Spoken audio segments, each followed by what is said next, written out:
We have a caller. Let's see.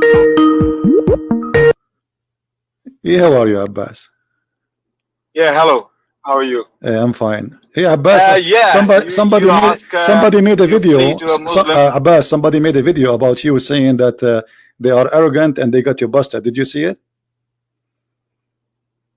No, I didn't. Yeah, because they have you there saying that, and it's recorded. So you better watch it and laugh. Anyway, what do you want to say, Abbas? Yeah, well, I'm proud of Muhammad Sallallahu Alaihi Wasallam's statement. Every single statement of his, I'm proud. Okay, do you agree? Do you about agree? The stars. The one you asking a question about this shooting star, and Satan's are afraid of that. First of all, let me correct you. It's not a prophecy. It's just a fact he's saying. It's not a prophecy. It's not that he's saying it's going to happen in the future. Okay. He just say that happens. No, but this is this is prophecy. So get it right. Let me tell you what. It's not a prophecy. Hold on. If somebody tell me something nobody knows except somebody else, that's a prophecy. Don't you agree? No, it's not prophecy. It's just a fact. No. Nobody knows that fact, but somebody's telling you. Thank you. So prophecy is not necessarily is about something will happen. The prophecy is about something unknown to a human being, except by God telling a prophet what it is. So this is a prophecy about what does happen in the sky. Now, let me ask you now. You are saying that Allah he shoot shaitan by a star. How you say you are proud about that? First of all, you're wrong again. Prophecy is something which happened in the future, and you're telling people that's going to happen. Prophecy is not what happened in the past and what's happening right now. That's not prophecy. That's just a fact which people don't know. So get your facts right. So this is not okay? Really prophecy according to Abbas is a fact. It's not a fact nobody knows. So this is what we call it. What we call it now?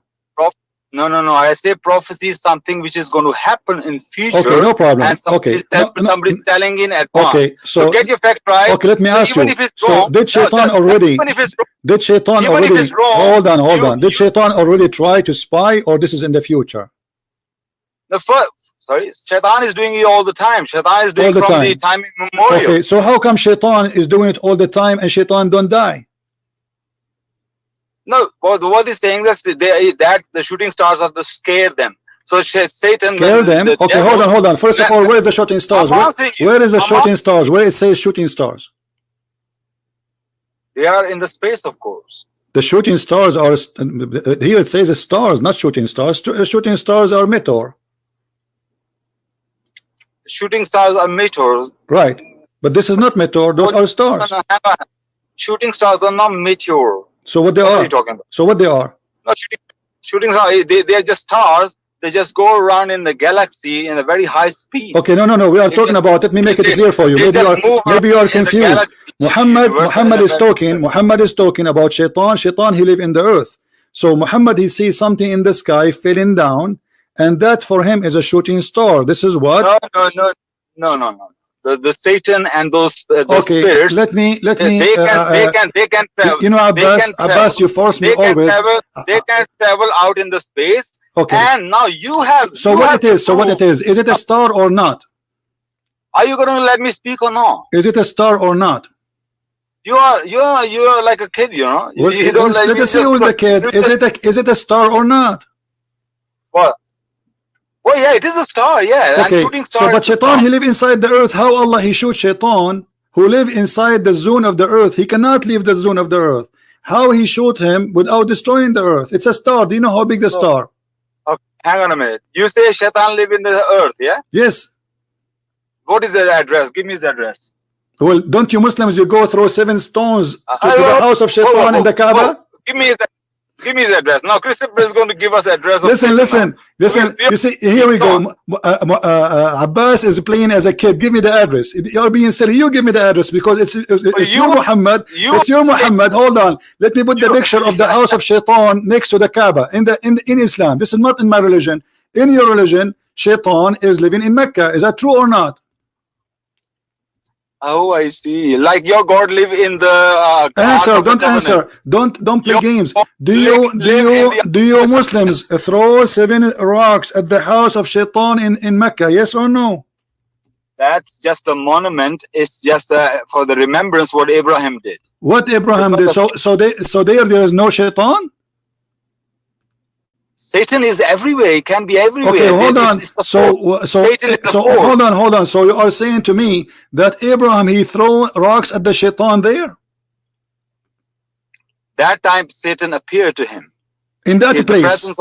Okay, let us say Shaitan, he appeared to him in that place. Why you Muslims, why he appeared in the same city of Allah, the city of Allah, in the holy city?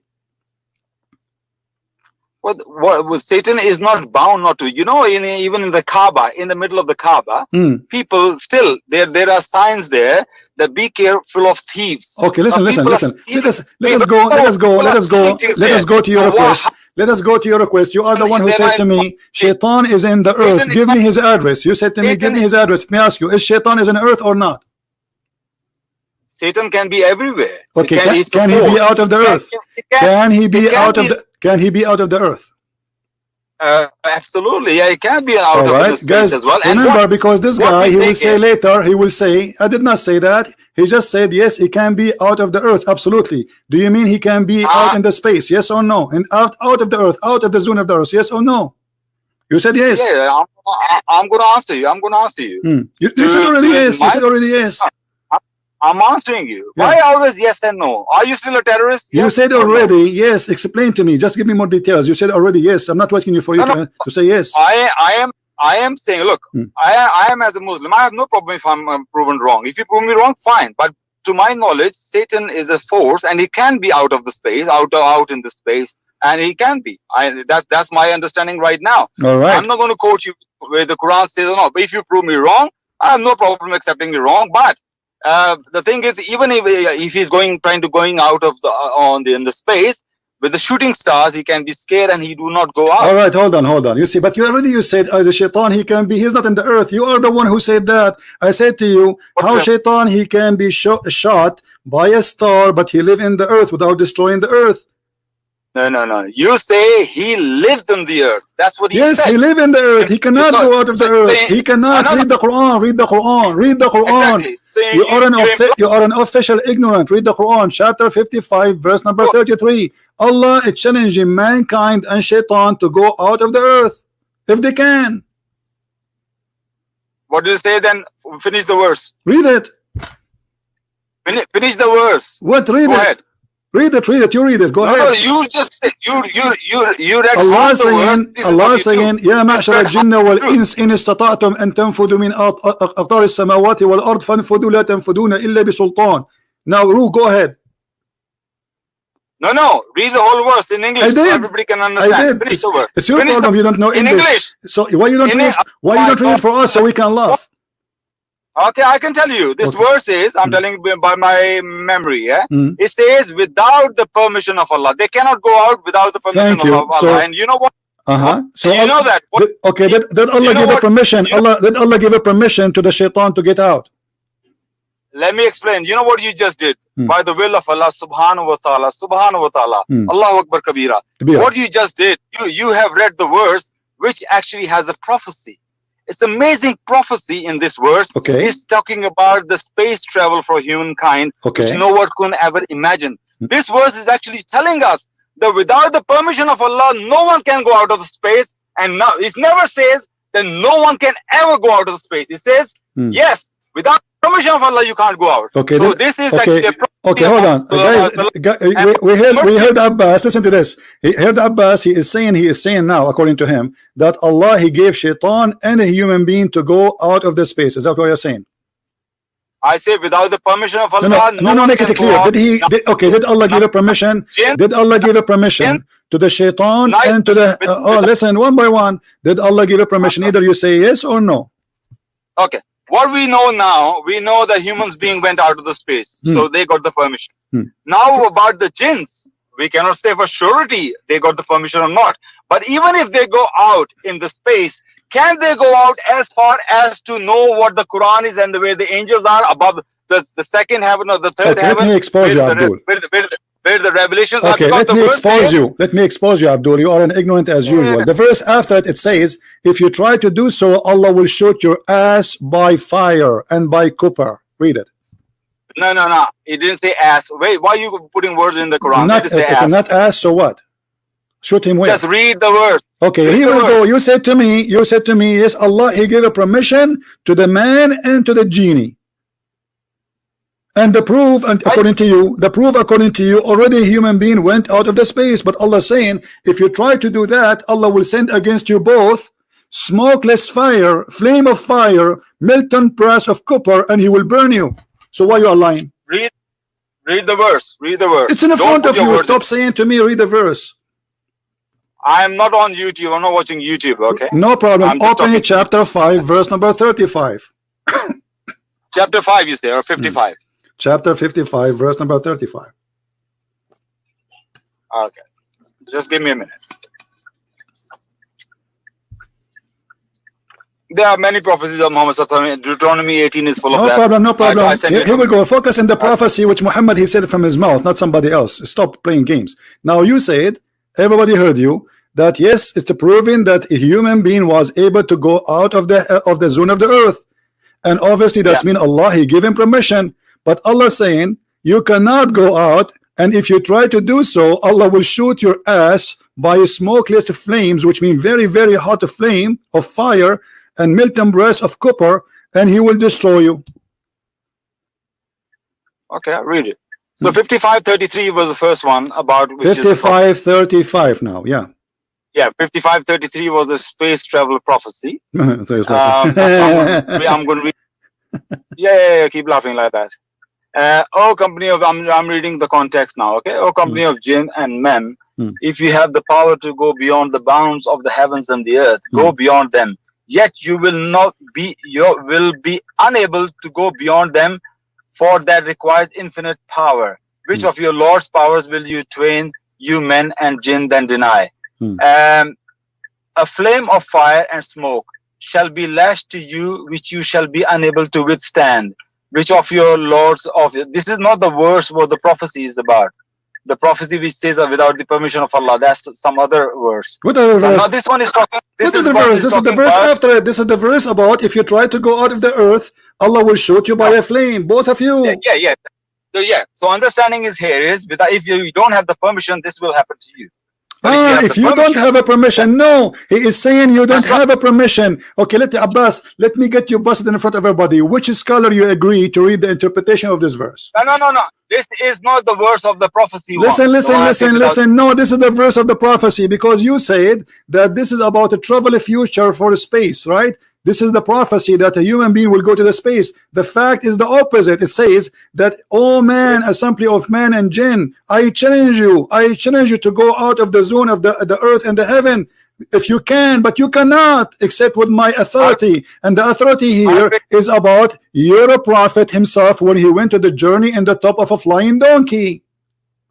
Do you know that the Quranic verses, same verses repeat many different times? Abdul, no problem. This is why we are showing you. This is why we are showing you different verses here. The different verses. The Allah is saying that if you try to go out of the earth, Allah will shoot you. And as you see in the verse saying, both of you, Allah is going to shoot. So this is not only for the man, this is not only for the genie. Both of them, if we try to go out of the zone of the earth, Allah will shoot you. Now if we go to the interpretation, hold on, Abbas, let us not to play games. Let us not to play games. Abbas, can we read the interpretation? Abbas, please, Abbas, can we read the interpretation? Which interpretation you like? About this verse, read the interpretation, fine. But I'm talking about the one Allah say without. No problem. We will read both. We will read both. Which one? I'm looking for that one. That verse. You are looking for that one. What do you mean looking for that one? What interpretation you like me? Okay, let me open Ibn Kathir, because always you ask me for Ibn Kathir. Is that fine? 33:55. You're talking about it. Okay. Is it okay if I open Ibn Kathir? Because always you ask me. Always you ask me for Ibn Kathir. Now why you don't want Ibn Kathir? Do you want Ibn Kathir or not? I always say, yeah, Ibn Kathir is fine, but you always go to continue. So, hold on. Okay, so let us see what Ibn Kathir says. What do you think? Let us see what Ibn Kathir is. Okay, you don't like Ibn Kathir? Listen, you don't like Ibn Kathir, yes or no? Do you like Ibn Kathir, yes or no? Ibn Kathir is very good, of course. All right, here we go. Ibn Kathir, guys, Ibn Kathir is very good. Here we go. This is Ibn Kathir. I did not even open it. This is your Muslim translation. All right, here we go. Here, let us see what it says. O assembly of jinn and man, you if you are able to pass beyond the zone of the heaven and the earth, then pass beyond them.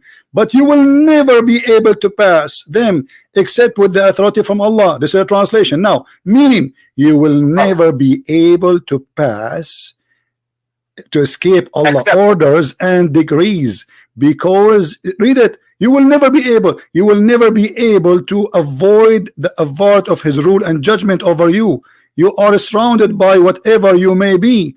And also this is gathering when the angel compromising 7, and then he says illa bi sultan. Let's read what you are saying here. Except with the authority, meaning except by the command from Allah. So Allah have to give a command. Okay, hold on. On that day, man will say, where is the refuge to flee? No, there is no refuge into the Lord of Allah. So nobody will be able to refuge, no one, no exception. And here it says, he continue, and those who they earned, yursilu alaykum shawadun min nar, there will be sent against you both shawaz of nar, which mean like a very hot fire, made from copper, and you will not be able to defend yourself. Ali ibn Abi Taha reported from Ibn Abbas that shawaz is a flame of fire, and then he says it's the flame from above the fire below the smoke. And then he says, we continue, and even he will use copper. Abu Talha, he reported that the smoke of fire similar reported to Abu Talha, blah blah blah blah. Jabir said that the Arab used to call smoke fire. Smoke, it's called fire. Remember that, because we will talk about it later. So now look, and you will never be victorious. So Allah never allowed anyone to go out of the zone of the earth. Is that it? Yeah, this is the tafsir in front of you. You just waffle a lot, you know that. You just waffle and waffle and waffle. Do you see here anyone does it say that you will not be able to escape Allah? So when it says without the permission of Allah, what that means? Okay, who is the one? Never, okay, did Allah? Never, okay, did Allah give a permission? Allah gave a permission only to His prophets to go to heaven, and He named only Jesus and Muhammad. Yes or no? Is that the tafsir says that? Okay, I will show you the tafsir saying that. I'm asking you, say yes or no. Challenge me. Show me. No, no, and no. Allah did come to give permission to human beings to go in the space as well. But what you Allah, He gave a permission to human being to go in the space. Where we can find that? That's why we understand. This is the prediction Allah is telling. Look, the Muhammad 1400 years ago, talking to the Bedouins, the Arabs, the camel herders, they could not even possibly imagine to go into the space.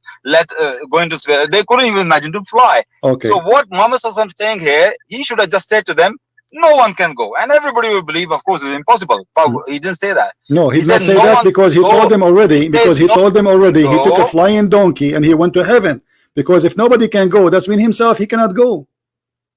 No one can go without the permission of Allah. All right, no problem. Who is the one who get the permission of Allah? If there is anyone beside Muhammad and Isa, if there is anyone beside Allah and Isa, not according to the Quran and Hadith, but since Allah prophesied this, give prophecy, we know that people are traveling in the space. Okay, okay. You know what? Let us go one by one. Let's go one by one. So hold on. Okay. Listen. When Allah He says, human being and genie, you cannot go out of the zone of the earth without my permission.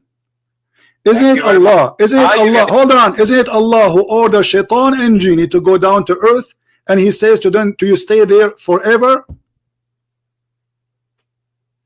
Look, we still stay here. Humans are still staying here, but we travel in the space. We travel in the space. So Allah, that's mean Allah. Okay, hold on. Okay. Hold on. When Allah He said to Shaitan and to Adam, get down. Yeah. Get down where? That's you going some different topic now. I can No. I'm not getting different topic. He told them get down. Get down where?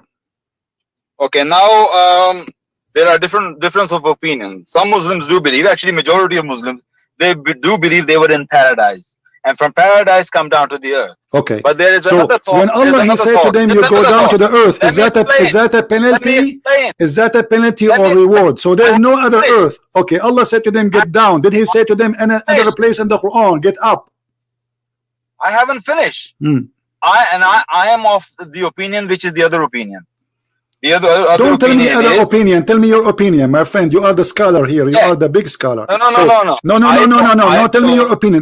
Don't play the game of different opinion. This is what the Muslims they do. They start to confuse you. There's many different opinions. There is many opinion.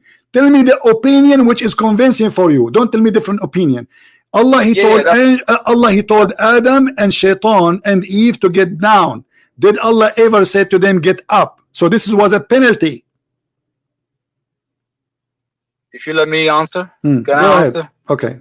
You just so desperate to win, isn't it? We are winning always. People are laughing. People are dying at you laughing. You are saying that Allah, when He challenged people to go out of the zone of the earth, this is a prophecy about a space trip. When the fact He's saying the opposite. And if they try to go, Allah will shoot their ass, both of them. The verse after it says right away in the front of your eyes that it says both of you. If you try to go out of the zone of the earth, Allah will shoot you. Does it say both or it say one? Okay. I follow the opinion that there was not paradise where they came down from. They were still on. They're already on the earth, but they were up in the gardens. Okay, hold on, guys. Did this guy he said that the heaven of Allah was in the earth? That place where they were gardens, where they were, because paradise not necessarily mean heaven. Okay, paradise could be the place of beauty. Place, a very nice place, high garden. So I'm of the opinion they were on the earth at that time when Allah said get down from here. Which scholar agree with this? Which scholar agree with me?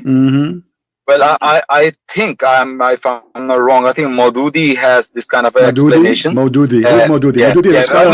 No. Maududi is a scholar. Don't quote me on that. Maududi is a scholar. Maududi is a scholar. Maududi has a very good student called Listen, Abdul, listen. Let me ask you. If I show you your prophet saying the opposite, that heaven was in heaven and it's not in the earth, are you going to follow Maududi or you follow your prophet? I follow my prophet, of course. Okay, so how come you quote for me the Maududi? Are you saying to me you are an ignorant idiot? That's why I give you two. No, are you saying to me you are an ignorant idiot? You heard about Maududi. You heard about Maududi, what he explained this verse, but you did not hear about your prophet? That particular hadith probably I don't know, but anyway. No. I'm not asking you about the particular hadith because you are reading the interpretation, right? So the interpretation of Maududi is based on what? He was with the prophet, he knew what the Quran is saying, without what? All interpretation, they have to go back to what their prophet said, or at least one of the companion. Do you agree? I was quoting you. There's a scholar at the moment. No, okay, who is the scholar? Maududi is not a scholar. So when you quote for me, quote for me your prophet. What your prophet says about the heaven? Is it heaven in the sky or it is down in earth where Adam and Eve was? Am I allowed to speak? Okay, look. Let's say the first opinion. So what's your point? Let's say the first opinion is right. Whatever they came from paradise. I ask you to give me the correct opinion. Stop saying the first one, the second one. Which one? No, to me, both doesn't matter. What you the point you making? Okay, let me ask you a question. I don't know how stupid you are, but sorry to call you stupid because you didn't deserve it. Read carefully. In the verse in the front of us, it says that go down to earth. Yes. Go down to earth. So if they were in the earth, how he is saying to them go down to earth? Hang on a minute. Then the shaitan made them slip therefrom, and the brackets say paradise, and got them out from that in which they were. We said get down all with enmity between yourselves. On earth will be a dwelling place for you and on enjoyment for a time. Okay, show me the Arabic which says the earth here. Show me the Arabic. The guy he speak Arabic. Do you speak Arabic now? Oh, Ard, isn't it? Arabic is not difficult to understand. It's earth. I mean, what Arabic? Okay, whatever language you want. You don't speak Arabic. Here we go.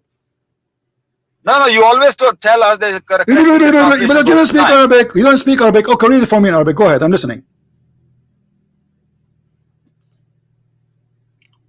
What? No. What the first word? What the first word? What the first word?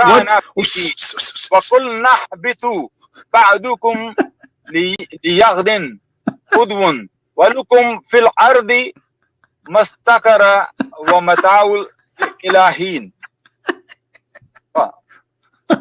What was the first word, as Abbas?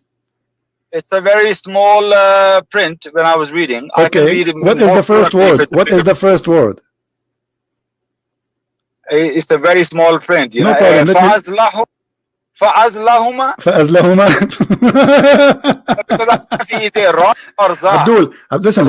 I know that you know Urdu, and Urdu use Arabic letters, no problem. But what you said is very stupid. Actually, it's very disgraceful for the Quran. You're just people. They will take it and they will make fun of you. Just wait, people. They are recording.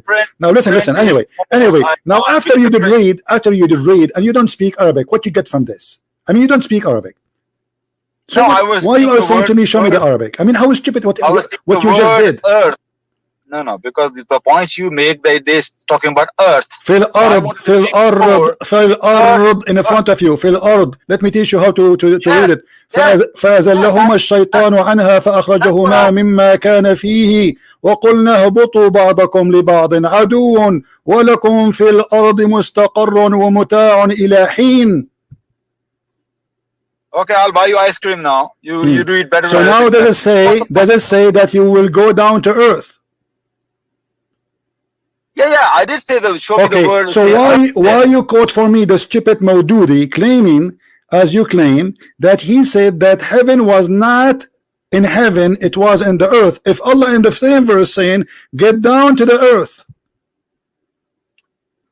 Okay, it doesn't say get down to the earth. It says that. Don't be stupid. Read it properly. It says get you down. Okay, get down to where? Okay, get down where? Then no. Then the word, then is another statement change. He says on earth will be a dwelling place for you. Correct. And an enjoyment for a time. Get down to the earth where you will live. It's not say as you're saying get down. Okay, let us see Abbas trying to defend his stupidity. Chapter 2, verse number 36. Hold on, Abbas. Let me, you will leave today and you have tons of injuries. Here we go. This is Ibn Kathir. Ibn Kathir, he is going to make everybody laugh at you. I want you to stop right now. Abdul, stop. Hold on, stop. No.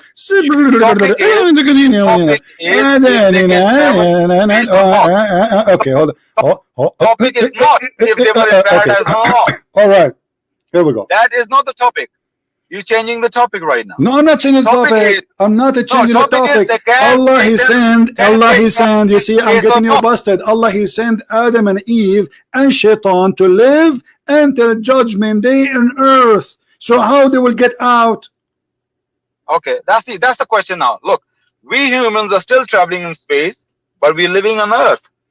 Who say we are not living on Abdul, earth? It doesn't matter. It doesn't matter. Your God Allah, he said, you will not be able to go out of the zone of the earth without his permission. When the permission will be in the judgment day, either in the judgment day or Allah, he have exception for his prophet. As an example, he took Muhammad in the top of a flying mule. It's called al-Buraq. This is the exception. This is the authority of Allah. Yeah. So what you are saying that Allah, after he sent Adam and Eve, he gave another permission that a human and Shaitan can leave the earth, when the fact is totally the opposite. That's why I'm showing you this verse, to make you connect the dots, so you might learn something, make you smarter. But you don't want to learn to be smart. The verse in the front of us saying, if you can go out of the zone of the earth, you cannot. I challenge you.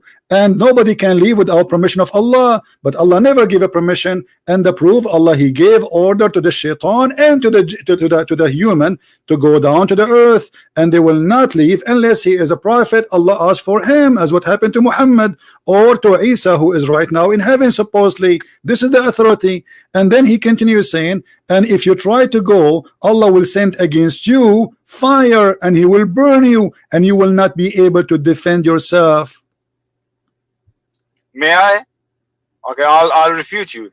First of all, I don't know why every time I call you, you get personal with me.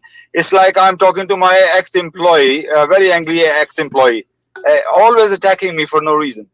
Secondly, you make a claim that the Quran is saying that you will only go out of the heavens on the day of judgment. That's what you make a claim. I'll challenge you to show me any even tafsir which says only on the day of judgment we will go out of the heaven, and not before that. All right. Show me even a tafsir. Okay, guys, did he say show me any tafsir? So if I show you, you will concede and you will say you are ignorant?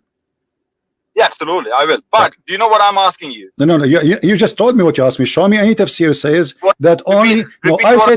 said to you, only prophets of God they get permission. Did I say that or not?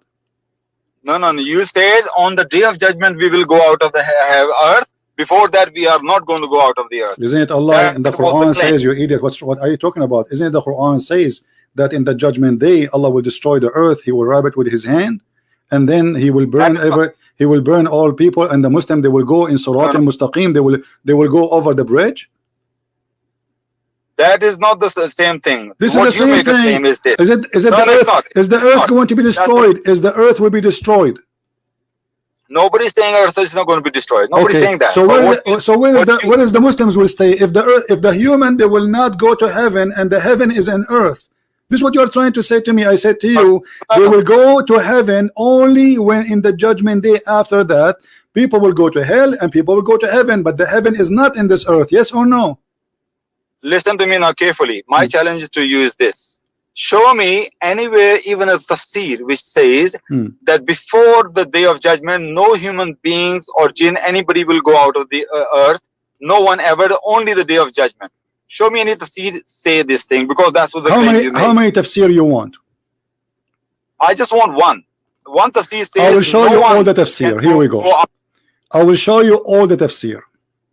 Yeah, you know what I'm asking you. No one. And you know what I'm. Yeah, you know what I'm asking you. And you, as long you are reading Arabic and Urdu, that will make it more funny. Right. Let us see. Hold on. I can't read Arabic without vowels. Without what? Without vowels. Dhamma, kasra, fatah. I can't read without that. Okay, read with me. This is تفسير الطبري. إذا كان يوم القيامة أمر الله السماء الدنيا فتشققت بأهلها ونزل من فيها من الملائكة فأحاطوا بالأرض. Actually, I will use Google translation. Hold on. So you don't say I don't know how to read. That is about. This is for the same verse we are reading. This is the same verse we are reading together about. You know, you genie and mankind, you cannot leave the zone of the earth. All right, here we go. This is a website, have all the tafsir, many tafsir in one page. That's why I choose it. Actually, this is Ibn Kathir in the top. I will choose translate into English.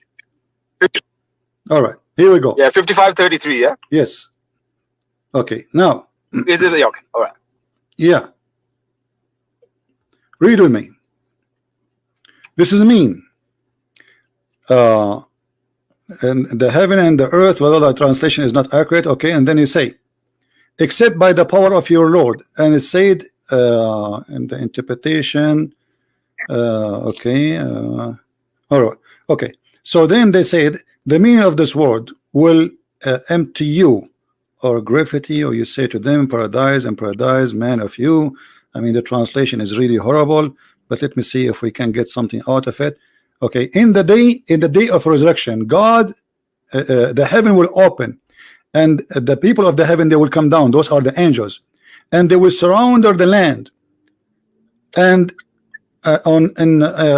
then let me open the Arabic, because this is really messed up translation, so I can translate beside the stupid Google translation. Or he doesn't translate as you wanted. No, it's the translate. Actually, it says, but it says fourth man. Doesn't say that. It says the hello, the day, the earth. Can you hear me? Yeah, I hear you. It says that the angels, they will surround the earth, and they will surround her from it from all direction. The first, the second, the third, the fourth, and the fifth, and the sixth, and the seventh. Those are coming from the seven skies, and they are going to shoot. The angels, they are going to shoot. All right.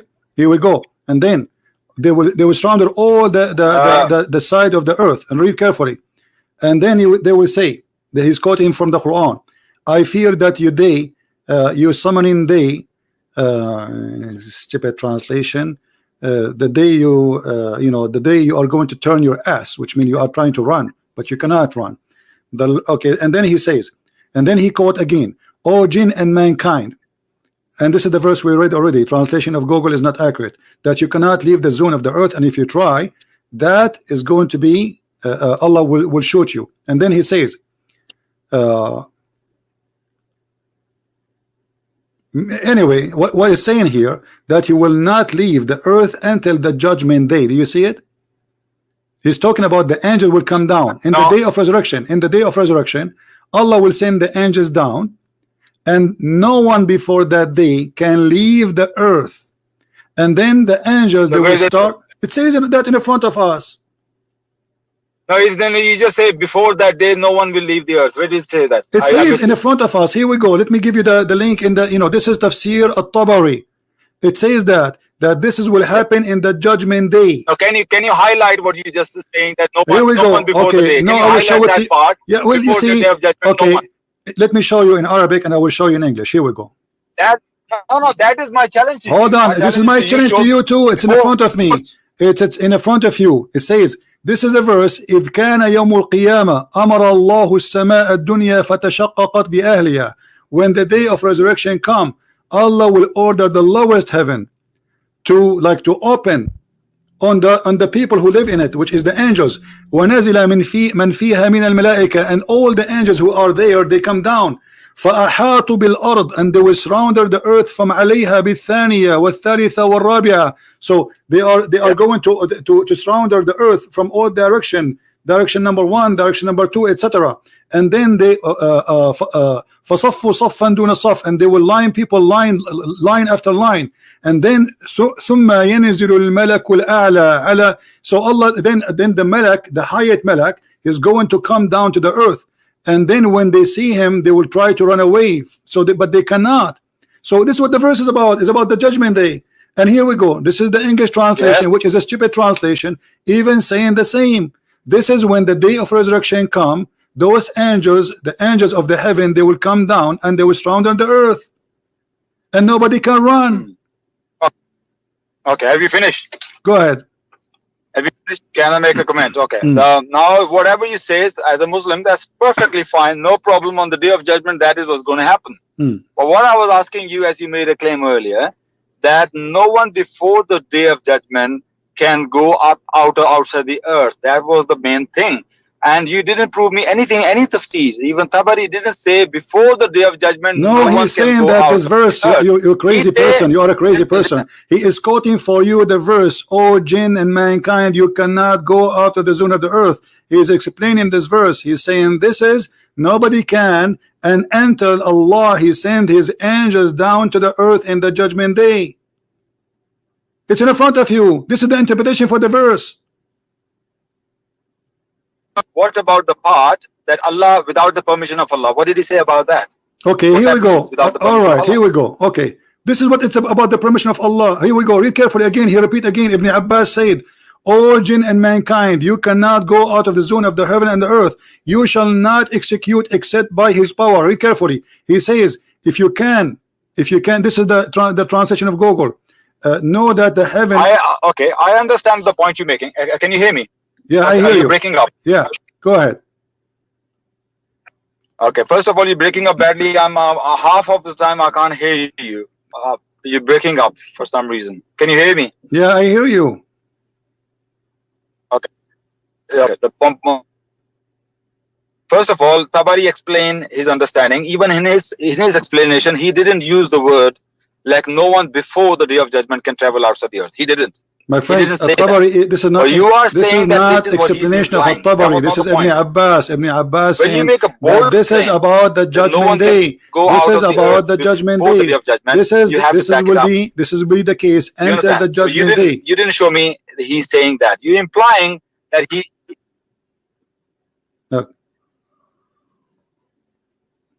Hello.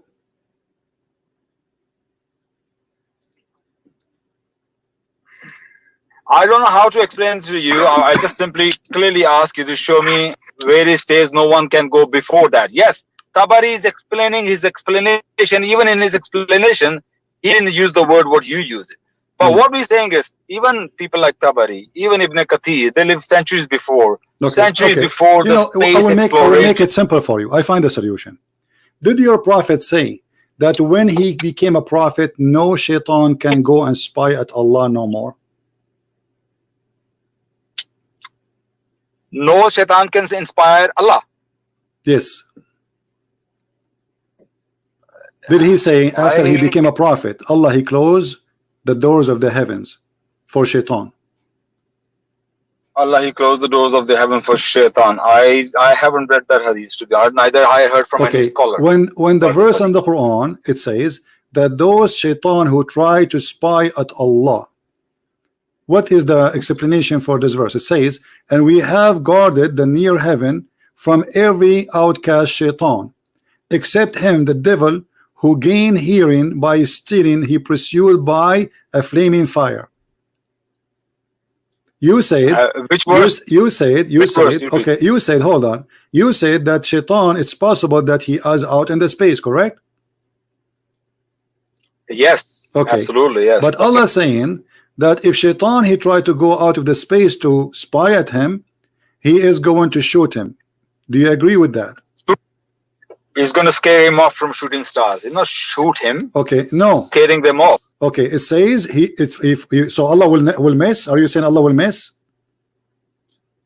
Allah will stars, and they were scared them off of the stars. No, where it says scare him, it says he pursued by a flaming fire. Allah will shoot him. CP, can I call you back because you're breaking up most of the time? I think it's not fair. No problem. No problem. I can't hear most of the things you're saying. Okay. Let me call you back. All right.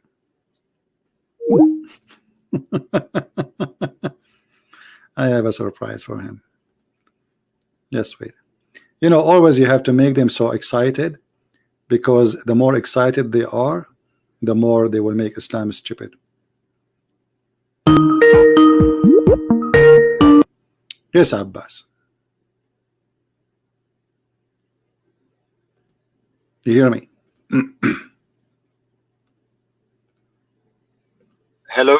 Yes, Abbas, go ahead. Can you hear me? Yeah, I hear you. What do you want to say? Go ahead. Hello? Hello? Hello? CB, I hear you, man. Come on, you hear me. I'm sure you hear me. Can you hear me clear, yeah? Hey, come on, I hear you and you hear me. Okay. So, all right. Yeah. Okay. Well, because I'm just driving on my way home. Okay. So I think there's sometimes your reception go bad. So, right. Let's start again then. You were saying?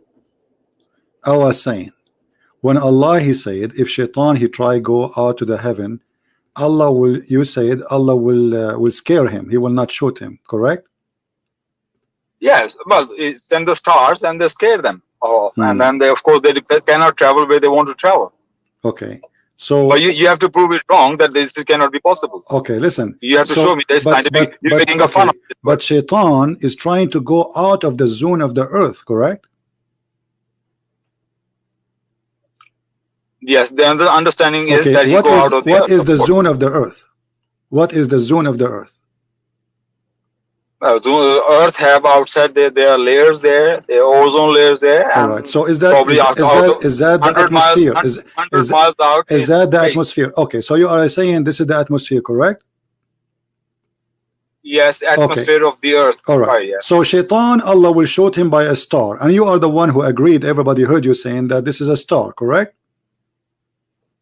Star. That's right. Yeah. Okay. So as long you just agreed that this is inside the zone of the earth. So do you believe really that the stars are going also inside? Understand, I didn't say shoot him. No. Okay, hold on. No problem. Allah will scare him by shooting the star inside the atmosphere of the earth. Do you know how big the star? Did I say inside the earth? Why are you putting words in my mouth? You said the atmosphere. You said the atmosphere. The atmosphere is in the earth already. You know the star. Do you know how big the star? Satan is in the atmosphere. Listen. Shaitan is in the atmosphere, no problem. Look, Allah he showed us. Goes up Allah he pursue the shaitan. And you can be scared from the thousands of miles away from the wherever you stars. Why can't you be scared? Okay, hold on. Why can't you stay Why are you laughing? So Allah is scaring shaitan by seeing a star miles away. I mean, millions of years away. What are you talking about? Hello? You are the one who said that Allah will shoot at him to push him away, correct? Allah, when they go out to seek the knowledge, Allah throw the star and scare them. That doesn't mean the stars are coming into the atmosphere of the earth. Of course, that's what he's saying. No problem. Listen. Nobody's saying that would be. Okay, listen, I will go with you. So Shaitan, he tried to earn the knowledge of Allah. Where is the knowledge of Allah located? Well, whatever the knowledge they want to bring to people. Hold on. You are the one who said, everybody heard you, that Shaitan is still in the atmosphere, correct? In the atmosphere or outside the atmosphere, it can be. I'm open. No, you to that. said you are the one who said that they are in the atmosphere. Yes or no? No. You say how big the atmosphere is. What is the atmosphere? No, you said he is in the atmosphere. We are recording. Don't do that again, Abbas. What's wrong with you? I did not say. No, you said you just said that everybody is laughing. You said that Shaitan is in the atmosphere, and you said yes, he is in the atmosphere, and you tried to explain to me the layers of the atmosphere. So now, and we agreed upon that, and now you take it off back. Look, do you want me to play backward the recording of the video, so people will laugh at you? If you're not going to have a do you want me to play back do you want me to play back the recording of your voice saying yes, he is in the atmosphere? Okay. Can you rewind it all the way back when I call you? And that's exactly what I said to you. I said they can go in the space, but not without the permission of Allah. No, you said the atmosphere. You said he is in the atmosphere. You said that. Do you see why I hang up on you? Do you see why I hang up on you? You are just like a kid. I'm really. You are not mature, Abbas. You are not mature. You are not mature. Okay, let's go back to zero. I will go back to zero. I will go back to zero. Where is the Shaitan? Is he in the earth or not? From the very beginning, I said to you, they can go out but without the permission of Allah. And then you say, how can they go out in the space? I said, well, where it says that they can't. That's what I'm saying from the very beginning. Now you're trying to corner me on the thing. Oh, so he's in the atmosphere. I say, yeah, he can be in the atmosphere. He can be in the space, wherever they are. But they will be scared by those shooting stars. Allah will scare them. Allah will put fear in their heart by the shooting stars or the stars. Doesn't matter where they are. They could be in the space. So don't try to corner me on something which I didn't say. But you said that. You see, I'm letting you talk because people are laughing. Because people heard you saying that Shaitan, he cannot go out of the atmosphere. You are the one who said that. No, I didn't say that. If I said that, maybe I don't know if I said. I don't think I say that. I was answering you. Okay. You say, is Satan in the atmosphere? I say yes, in the atmosphere. That doesn't mean he cannot go out at all. That I didn't say that. Okay, so when Allah he says you cannot leave the zone of the earth without my permission, did Allah give the Shaitan permission to go to heaven? If Satan, yes, Allah could give him permission. Yes, I showed you that Allah he said to Shaitan and to Adam, get down, you and your wife and Shaitan, get down. That's right. Is that ban lifted? Yes. Is that ban lifted? They're going to be lived there. They're going to be lived there. That doesn't mean the Satan is not going to try to travel into space. And when he will try to travel in the space, Allah will scare them and he will come back. He will not be able to go further. So yes. So when Allah say get down, that's the 7th heaven or 6th heaven, wherever it is. So if you say get down from here, you could be in the 1st heaven, you could be in the earth. So this is all our imaginations. We cannot say for certain what exactly it means, but that's for sure. So what is the point of this challenge, oh genie and the human being, get out if you cannot without my permission? We never heard a verse in the Quran saying that Allah gave permission neither to man or to genie. Can you show me a verse?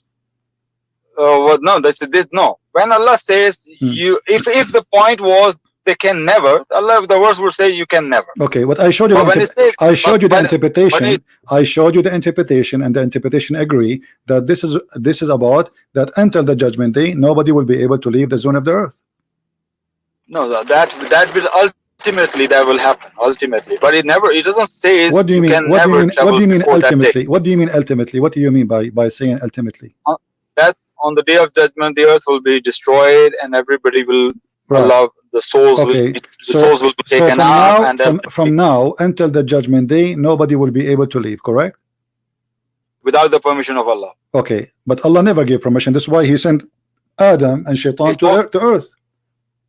It's obviously Allah give permission.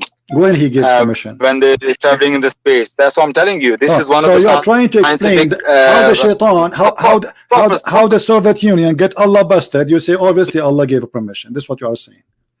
Because obviously the Quran is wrong. Allah give permission to them. Where? Show me where it says Allah He gave permission. Allah gave permission to the infidels. Now this is for the yes.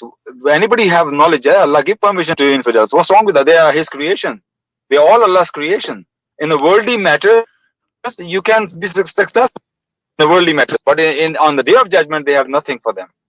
So if you work hard, Allah will let you whatever you want to earn on the worldly level. Look, Allah even lets people kill their prophets.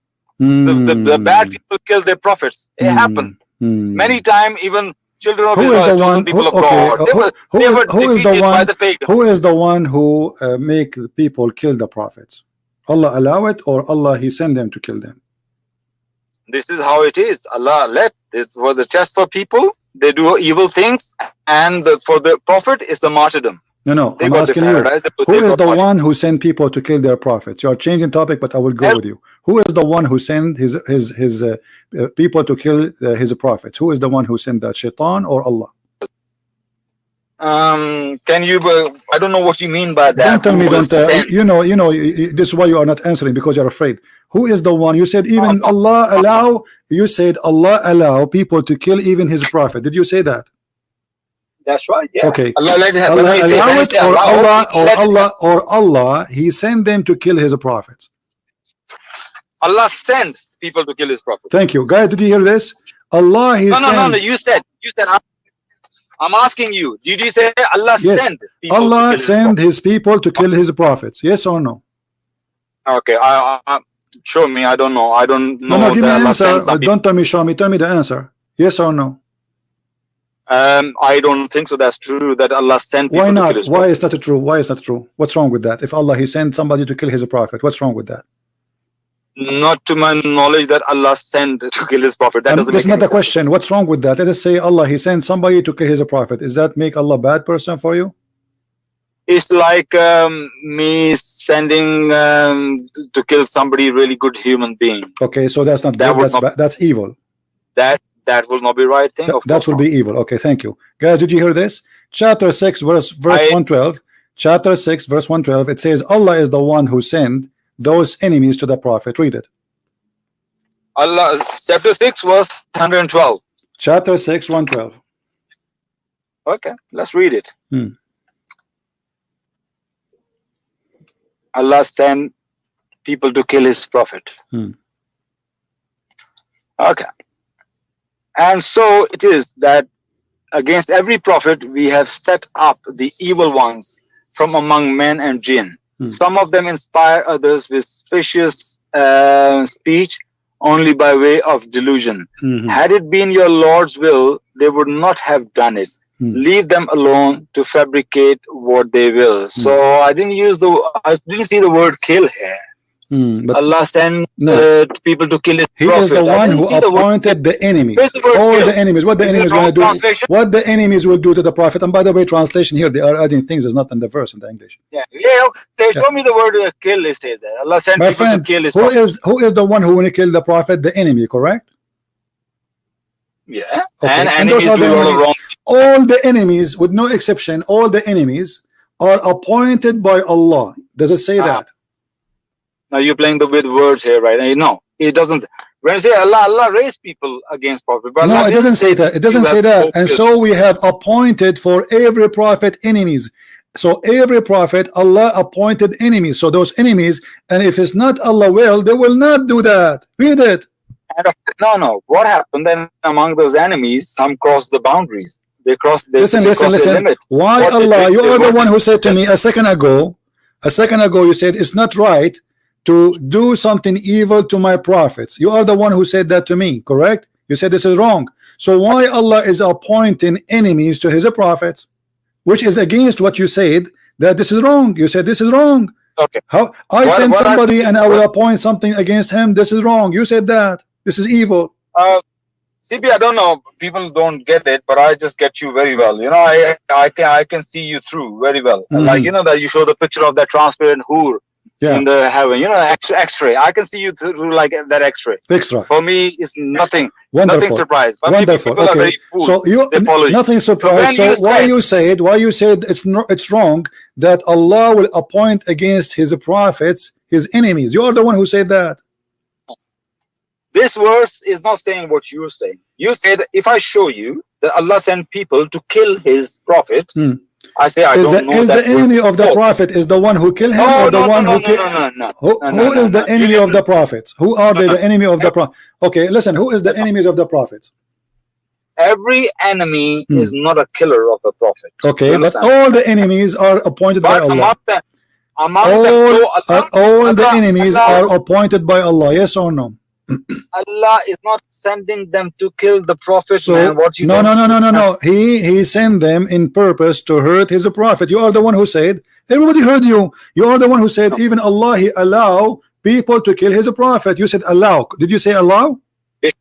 No. Yes, Allah, because Allah allow everything. Okay, guys, Allah He allow. No, Allah don't allow everything. Don't stop being lying. Because Allah He said nothing can happen except by His permission. Is that correct? His will. Okay, by His will. Okay, so when somebody killed His prophet, that is His will. What Allah let evil happen? If evil happen, Allah doesn't stop talking like rubbish. Is that the will of Allah or against His will? Allah, He says nothing bad happened to you, but it is the will of Allah. Do you agree? When Allah says nothing happened against the will without the will of Allah, that means Allah let it happen. That doesn't mean Allah wanted that to happen. Okay, but here we have, but here we have Allah appointed enemies to His prophet from shaitan and from mankind. Does it say appointed? Yeah. Okay, what appointed mean? Explain to me. Your English better than mine. What appointed mean? Appointed here means Allah let the opposition. No, that's a lie. Appointed doesn't mean He let. It's mean He hired them. No, it doesn't mean that. Are you stupid or what? Are you stupid or what? Appointed mean He let it happen or He hired them. Show me the word appointed here in Arabic, please. But you don't know Arabic. It's very important. Well, I have my sources. I have my sources. Seriously, I have my sources. Go ahead, Baz. Go. Read it in Arabic so we can laugh. I want to hear you. Okay, 6:112. وَكَذَلِكَ جَعَلْنَا لِكُلِّ نَبِيٍّ عَدُوًا شَيْطَانًا الْإِنسِ وَالْجِنِّ يُهْوِي بَعْضُهُمْ إِلَى بَعْضٍ Abbas, people will laugh at you. Come on. This is embarrassing. What are you doing? Now, okay, what you get from this? What it says? I'm looking at the word appointed. What do you mean looking at the word appointed? Ja'alna. Are you talking about Ja'alna? Is it Ja'alna is appointed? Maybe. I don't know. What do you think? No, you tell me, because I didn't use the English translation I'm reading. In that, he said, and thus we made for every prophet an enemy. Okay, does it say made? Did you say the word? Did you say the word made yourself? Did you say we made? Made, yeah. Allah, okay. Allah so, make everything. Guys, let us replace the word appointed by made. What is different? The made mean Allah has created them as well. The enemies, they also no. He made them the enemies. He made them. What He made them? What He made out of them? He made them enemies. Let's read that again. And thus we made for every prophet an enemy, devils, the mankind and the jinn, inspiring some of them to others decorative. So Allah has created them, and they are the enemies of the prophets. Yes. No, He made them. He made them the enemies of the prophet. Yes or no? Did He made them to be enemies? Well, how they become? No, did He make them that this is their job? Did He make them? Did He make them an enemy, and this is their job? As Allah, He made them to be an enemy. They are the enemies. Yes, but this is all creation of Allah. This is not the question. This is not the question. Did He made them? Did He made them an enemy? He made them to be the enemy. He made them He designed them. He created them for a reason, to be the enemy of the prophet. Do you agree with that or not? The word ja'alna means made, yes. Okay, so he made them. This is what he created them for, right? Let me read more translation. No. Okay, translate. Do you want me to open the? I don't want to go down on the. Do you want me to English open word. do you want me to open the interpretation for you? What do you want? Oh, interpretation will do very well. Yes. Okay. Yes. Interpretation would do good, guys. I'm looking at the word ja'alna, exactly what it means. So he said interpretation would do good. Okay, let's go and find the interpretation. Okay. Make us. Could be another word is make us, not necessarily made. Okay, this is the interpretation. Here we go. This is Tafsir al-Jalalain. Read for me in the screen, please. Go ahead. Actually, I got Jalalain on myself. No problem. I'm reading Jalalain. Read the Jalalain. That's wonderful. Yeah. He got a Jalalain there. I got a Jalalain here. So we are part. That's right. Yeah, absolutely. Why not? Read the Jalalain. And so we have appointed. He used the word appointed in the interpretation, but translation of Sahih International says made. Okay. So we have appointed to every prophet an enemy, just as we have appointed these your enemies, and this other one an enemy is substituted by the following shaitan devil. Devils, the rebels of mankind and jinn, who inspire, whisper, fine speech to each other, the falsehood, and that is disguised as such in delusion. That is in order to delude them. Yet had your Lord willed, they would never have done it. That's the whole main point. That means Allah let it happen.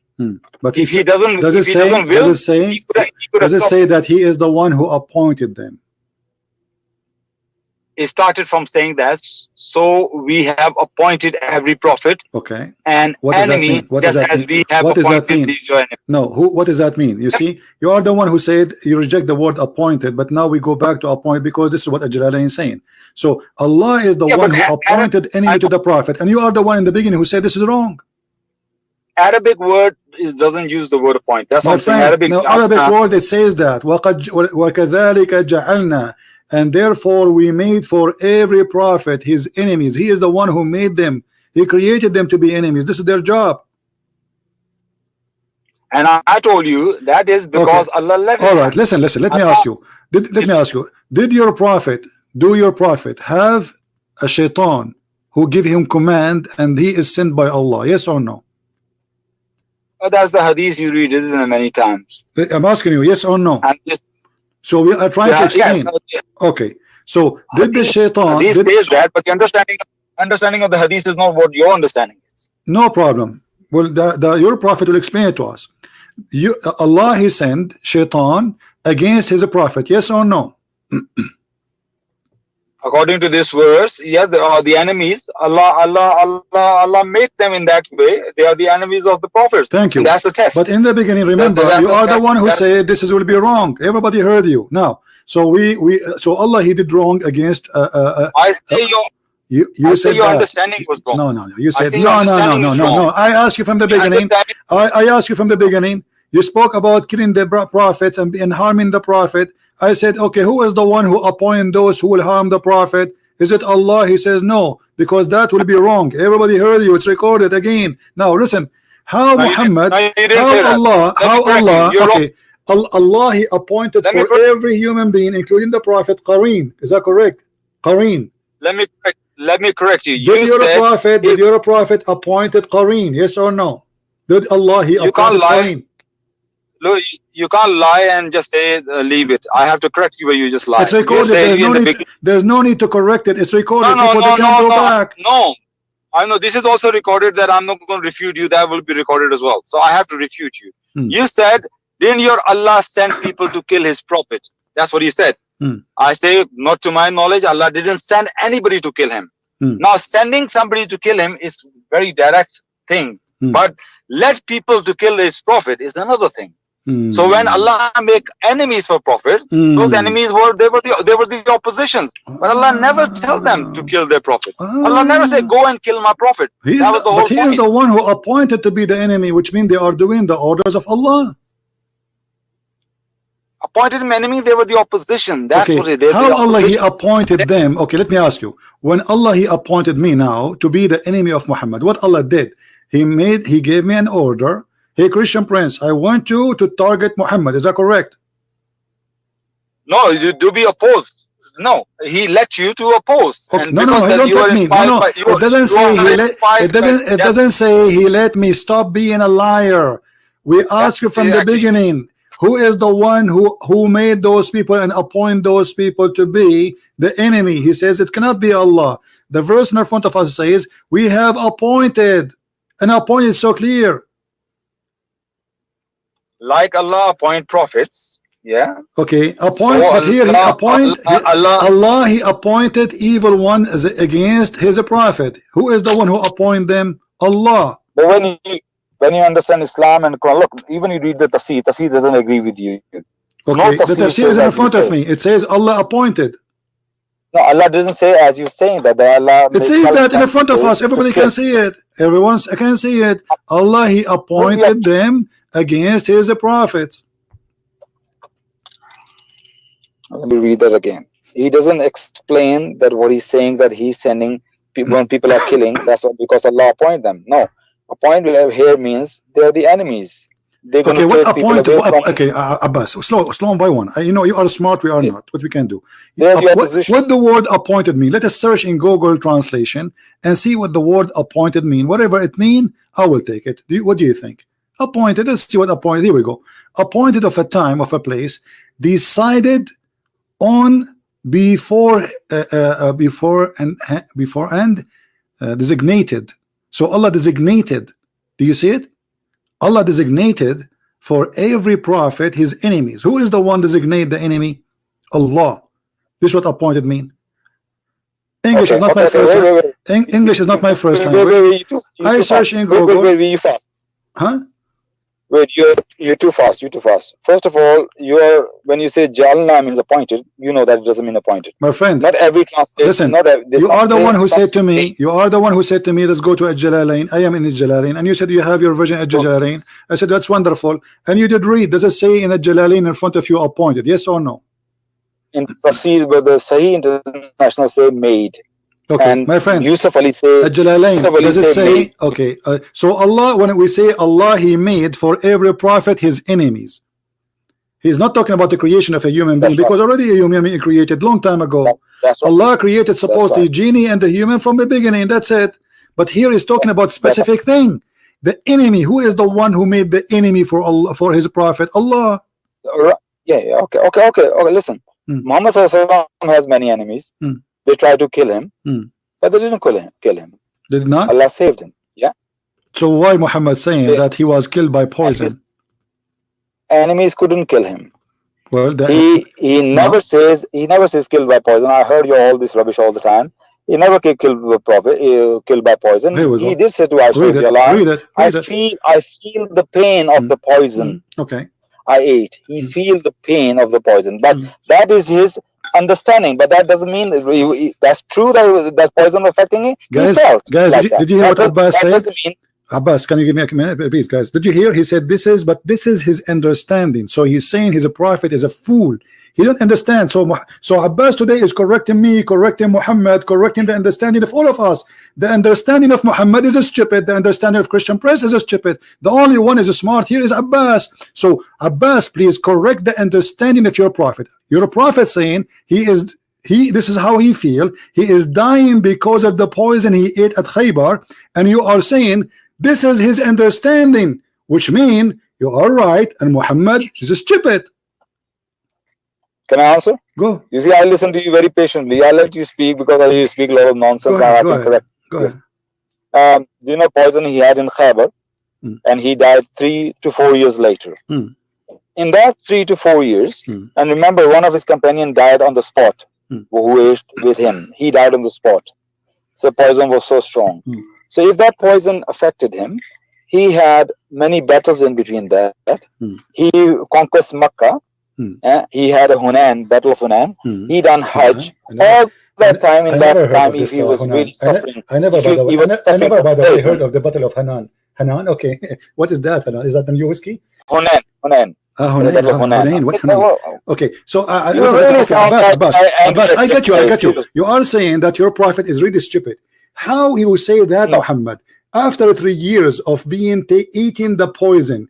You idiot. How in the world you say that you die because of the poison? This is what Abbas is saying. He is saying that he's a prophet, obviously is an idiot. He ate a poison 3 years ago, and yet he think this prophet is funny. This is stupid, man. This is a crazy prophet. He think after 4 years of eating the poison, he is dying because of the poison. So we get a conclusion from Abbas that Abbas saying that Muhammad, he was saying false words. He thinks something, but the fact it's not. He's wrong. And Abbas, our brother here from the Pakistan, is correcting the mighty prophet of Allah. The prophet, he says something, obviously it's wrong. This is what you are saying. I've already heard you. Yeah, can I? Go ahead. Well, what that Allah has given us the intellect and reason and logic to see things doesn't make sense or not. So you are saying the prophet have no logic. Oh guys, did you hear this? Allah, when Muhammad he says that he don't have decency, he don't have sense, and he don't have logic. He accuses his prophet of all of these. Because Allah, this doesn't make sense. You just said that. This does not make sense. Allah, he gave us logic. Allah gave it. So Muhammad, he been given not the logic of Abbas. Abbas, he got the logic. Muhammad, he was not given the sense of understanding. Abbas was given that. So you just admitted that your prophet is really stupid idiot, and he have no logic, he have no sense of understanding, and he's a stupid. You said that, not me. No. What I'm saying is, when I analyzed everything, the time of he ate poison and the time he died, in the middle he was perfectly fine and healthy. So what happened then? So I come to the conclusion, and I'm sure you're not going to like it, that this hadith is dubious. This hadith, but this is Sahih Bukhari. And Sahih Bukhari are all not even Sheikh Albani. You see, a second ago you never mentioned anything about the hadith, but now after we got you busted, humiliated, because you humiliated your prophet, now you have to jump to the last try, the hadith. There's something wrong with the hadith. I didn't say any of that. What you said about the prophet. Just go. I have enough comedy for people who want to record the videos and they will post it again. The last solution, the last thing is, let us talk about the hadith. The hadith is not good now. The hadith problem, brother, this is the hadith. This is Sahih Bukhari. This is Sahih al-Bukhari, the most authentic book for the Muhammadan, the follower of the pagan religion of Islam, the black stone kisser prophet. You see how they insult their prophet? He is correcting his prophet that his prophet he have no understanding. So look how where we jumped. The Quran is making it clear that nobody can leave the zone of the earth. The guy, he says, without the authority of Allah, and this is supposedly Allah gave authority to the Soviet Union, when the fact, all the interpretations saying it clearly that nobody can leave the zone of the earth until the judgment day. And we showed him the interpretation. Even we show it in English. We use the English translation so he might understand. Still, he want to play games. This is about the judgment day. Nobody can leave. The only one who can leave is the prophets of Allah. Muhammad, he never thought that time will come and people will be able to leave the earth. He never thought that will happen. It's impossible. And this is why he is making a challenge that nobody can leave the zone of the earth. So now, after we notice that the infidels and the one who left the earth first, we cannot even call them Christians, we cannot call them Jews, we cannot call them believers. It was the communists. Because the Soviet Union is the first people who leave the earth. And at that time, this was a communist country.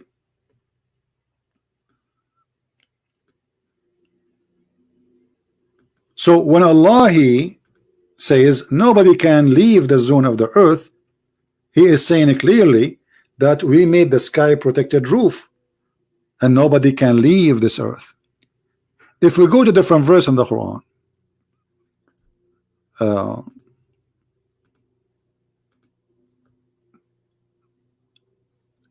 Muhammad, he imagined the earth as a flat land surrounded by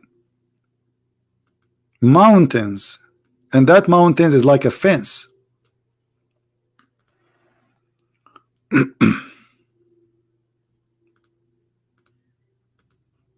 Let us see Ibn Abbas, the interpretation of the cousin of Muhammad, which is more close to the time of Muhammad, because this is from the time of Muhammad supposedly.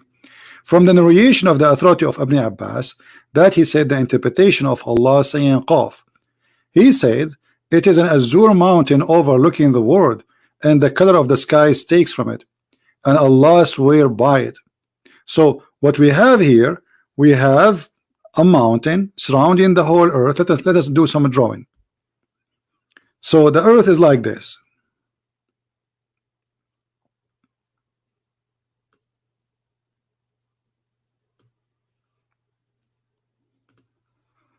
This is the earth,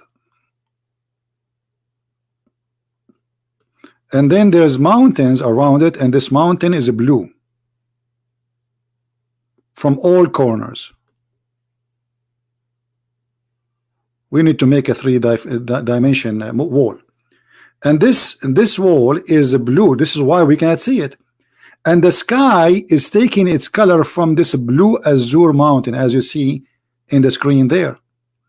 Where the sky taking its color from? From this wall, which is mountains surrounding the earth.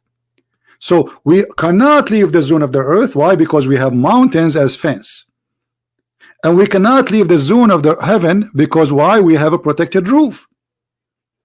And if somebody try to leave the zone of the earth or the heaven, Allah will shoot him. And this is simply what the Quran is saying.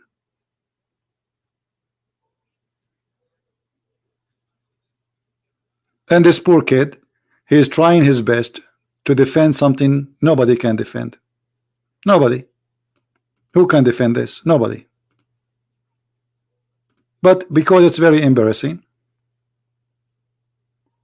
so he have to fabricate. Oh, Allah, he said by authority, but the authority is so clear. Nobody have that authority.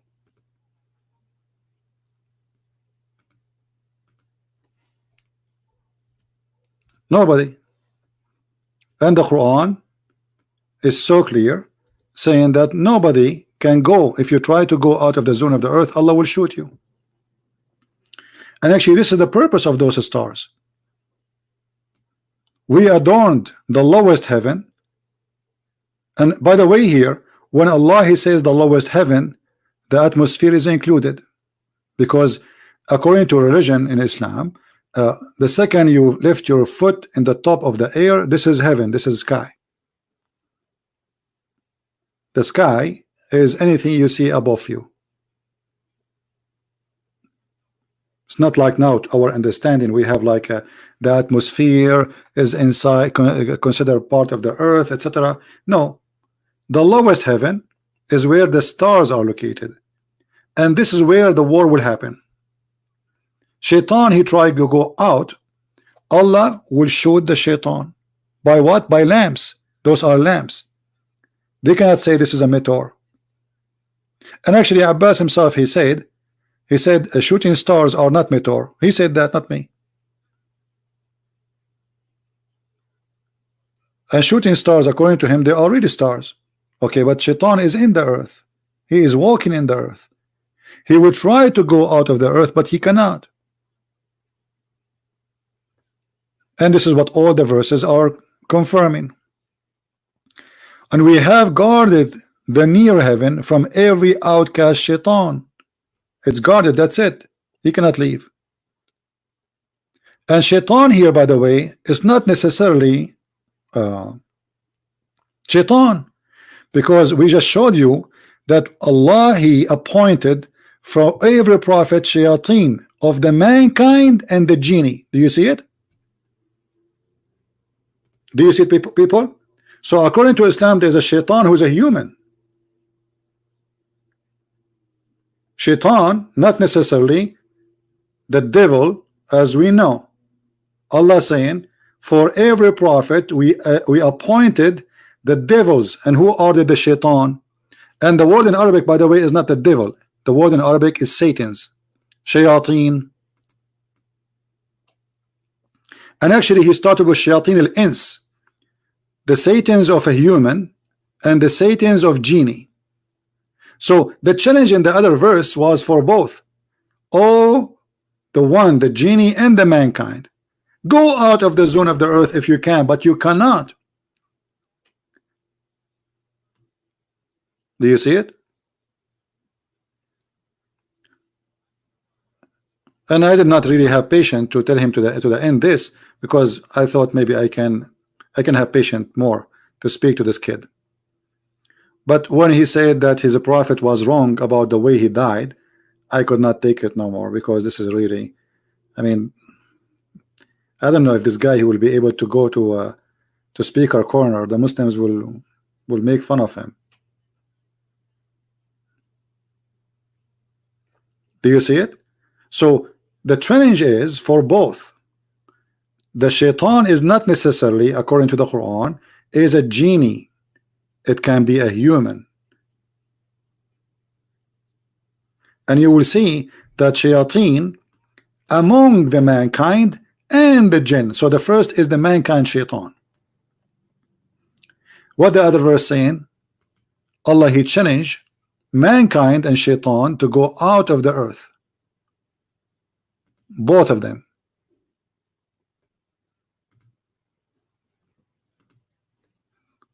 Where is the verse? Let us go there. There are too many pages open. You can't even find what we are talking about. Let us go.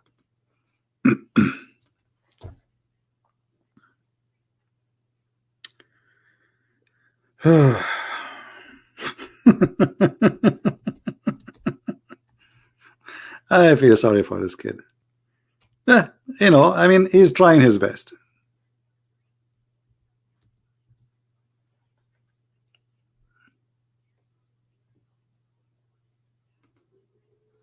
That was a challenge, actually. That was not, I will give a permission. O assembly of jinn and man, if you have power to pass beyond the zone of the heaven and the earth, then pass. But you will never be able to pass.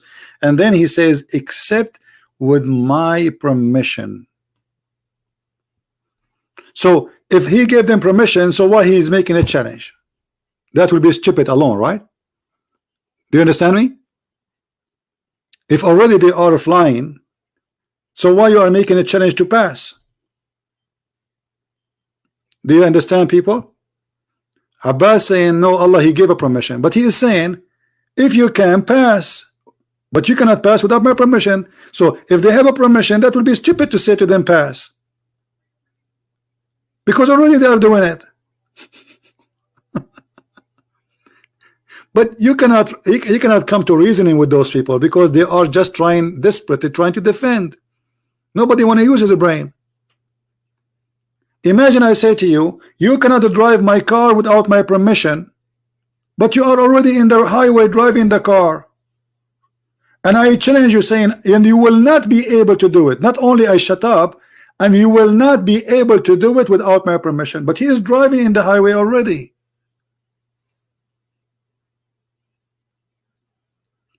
A lack of intellect, a lack of intelligence, and this guy, he went so far to the point he accused his prophet that he is silly and he don't have sense of understanding and he is not logical, because his prophet, he ate the poison 3 years ago. So how he died 3 years after?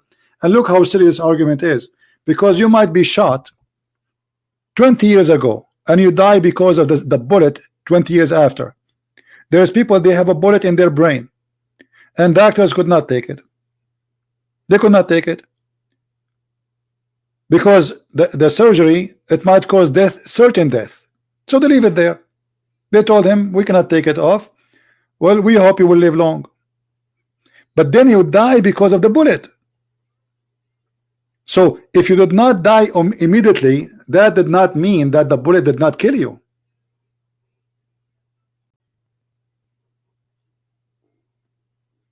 He died by the poison. And if Muhammad he says I died by the poison, who are you to tell him no, you are wrong?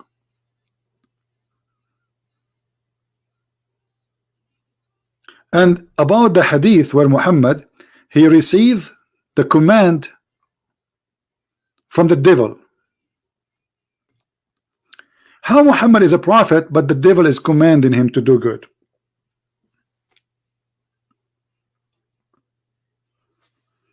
Any Muslim can explain to us how the devil is commanding the prophet of Allah to do good? I want a Muslim to call me and explain to me that. Muhammad he received command from who? From Allah or from the devil? From the good God or from the good devil?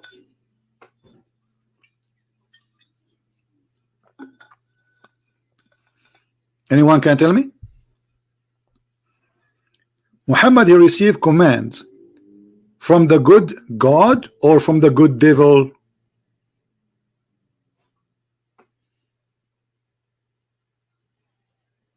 Any Muslim? The hadith in front of you is saying that Allah appointed for every human being a genie, a devil, shaitan actually. And the companion they said to Muhammad and to you too. And guys, do you see when this guy he says that Allah appointed does not mean he is the one who designated them. Allah he created all mankind. No.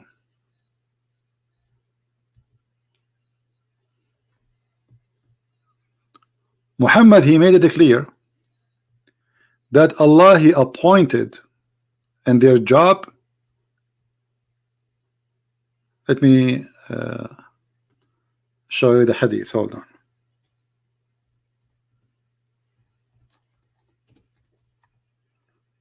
This guy is a poor guy. He have no idea what he's talking about.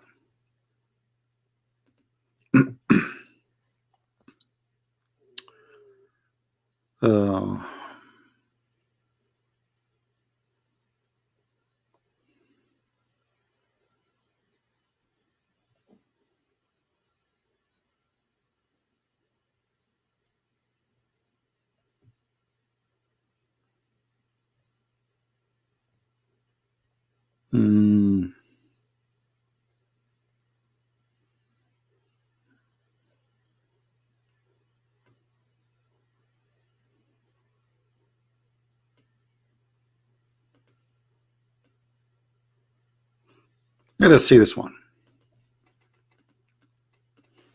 I'm just trying to find something we can find in English so you guys can read. When any one of you prays, he should not allow anyone to pass before him, and if he refuse, he should be then forcibly restricted, for there is a devil with him. This is from the job of shaitan. Shaitan, his job is to come and try to bother you.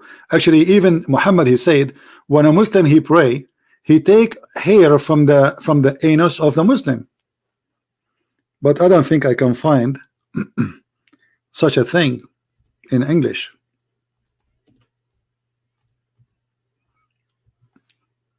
Let us see.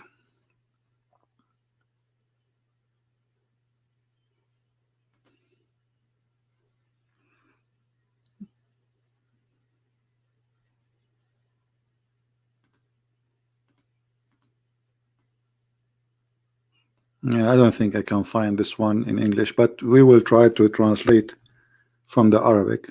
Yeah, I see. Okay, this is the Arabic version of it. Here we go. This is the hadith. I will click translate to English. All right.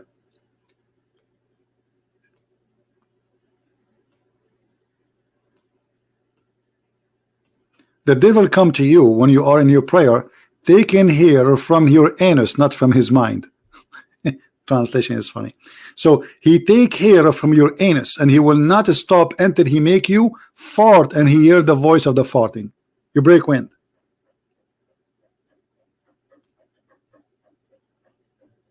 You believe it? Allah appointed shaitan. And this is why you see Abbas now, if you take a selfie for his anus, you will find no hair there, because if he pray 5 times a day all his life, I mean, how many hair he lose a day? And how painful to be a Muslim. Because do you know how painful to take hair from your ass? Try it. I don't know. I never tried that, but I know that if you take hair from your skin, it's very hurtful. So imagine you are taking hair from your anus. And this is shaitan he do. When the Muslims they bend over, shaitan he take hair from their anus and he put his foot and he push like out, and he will not stop doing that, which means not only 1 hair, 2 hair, 3 hair, he will keep doing that until you break wings.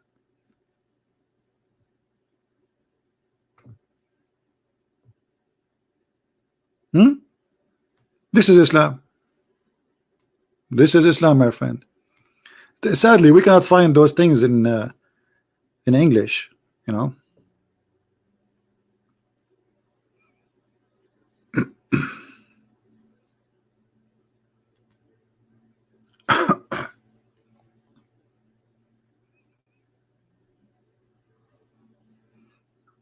Now look here, they have it a decoration. Look at this. I found here they put face.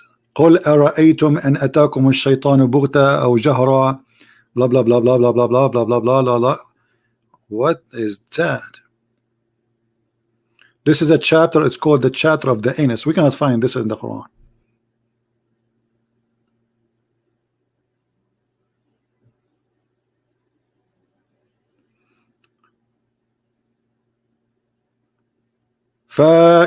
فياسين قل أرأيتم أن أتاكم الشيطان بغتة أو جهرا ليلهوكم عن إقامة الصلاة بهاجس غبرا إذ يخوض في أدباركم, when he go into your anus, فأعرض عنه حتى لا ينفذ صبرا. So please stay away from him, otherwise he will lose his patience. كي لا يكسفنكم الشيطان فلا تقعد بعد الضرة جبرا. I don't know what is this. What the heck is this?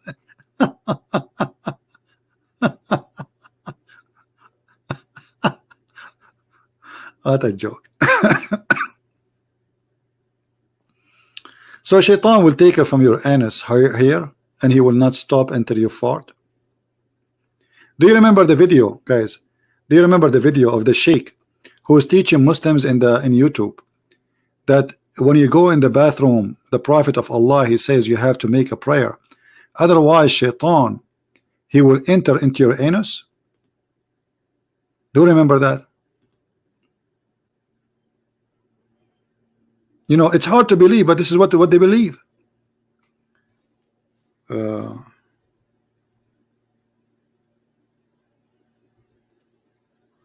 I don't remember what the name of the video was.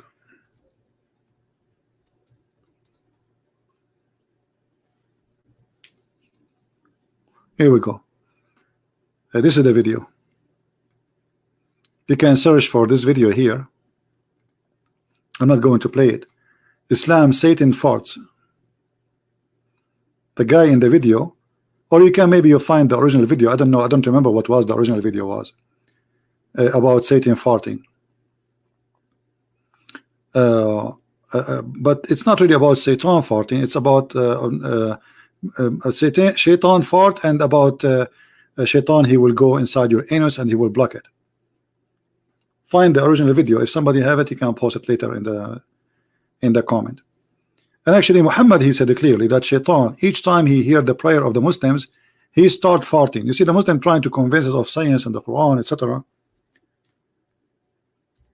but they will not show you this.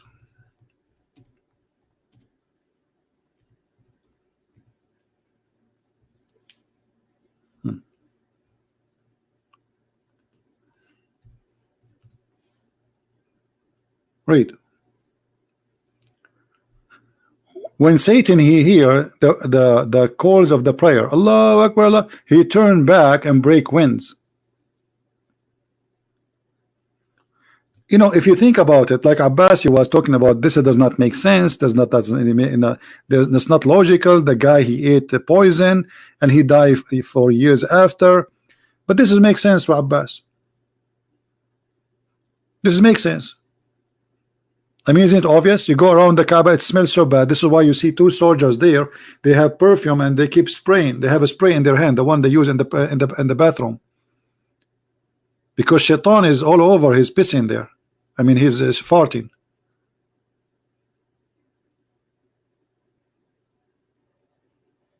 A Muslim, he prays, Shaitan, he fart. And what the purpose? Shaitan, he don't want to hear the Muslim. I mean, come on. Somebody tell this. Now I know why global warming is happening. Somebody tell the Pelosi, what's her name, Pelosi? She think the problem is a Trump. The problem is not a Trump. It's Islam. And it's Allah. You should forbid people from saying the word Allah, and then Shaitan, he will stop making a global warming. Do you know what farting is containing? This is what causes global warming, literally. So if there's 1 billion Muslims and Shaitan, he fart 5 times a day, and do you know how big the ass of Shaitan, brother? It's big. Shaitan ass is big.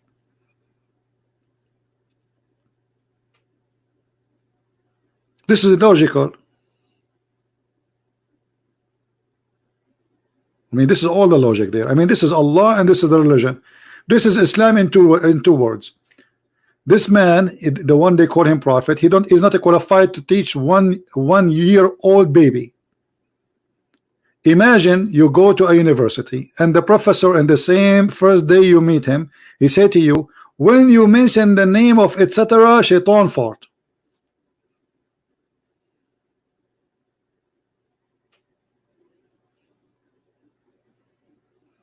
Even Nancy Pelosi will not believe in that. Nancy Pelosi will believe in that if you say Trump. And I think Nancy Pelosi, she fought when she heard the name of Trump.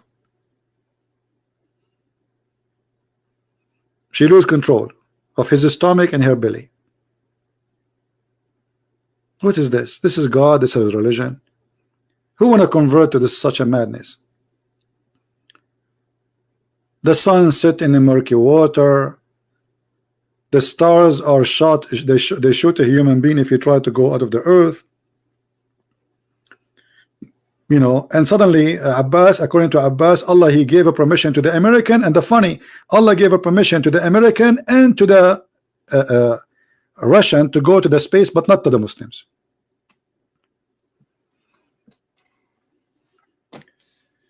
Anyway, I think we have enough for today. Did we have a good time, guys? Always when you see a title in of my video disappear, because I don't keep them, but what you need to do, try to search for the same title like 2 hours from now or 3 hours from now. It takes time for YouTube to process the video. So then there's people who will download the video and they will post it. Subscribe to those channels, all of them, and so you will find the video. All right, like now there's many names, like there is Revelation, there is Sam, there is many of the good guys here. They are doing great job to download the videos. So subscribe to their channel. All right, and whatever you miss, you will not miss. And usually I update the link in my Patreon. All right, so because people, they come and say, where is our videos, where are they gone? Where, like, we have a video, we don't see it no more. And you know, I just remember actually one of I think Revelation, he did that. You remember last time Abbas, he called me, and Abbas, he said he did not say that he said because they are arrogant.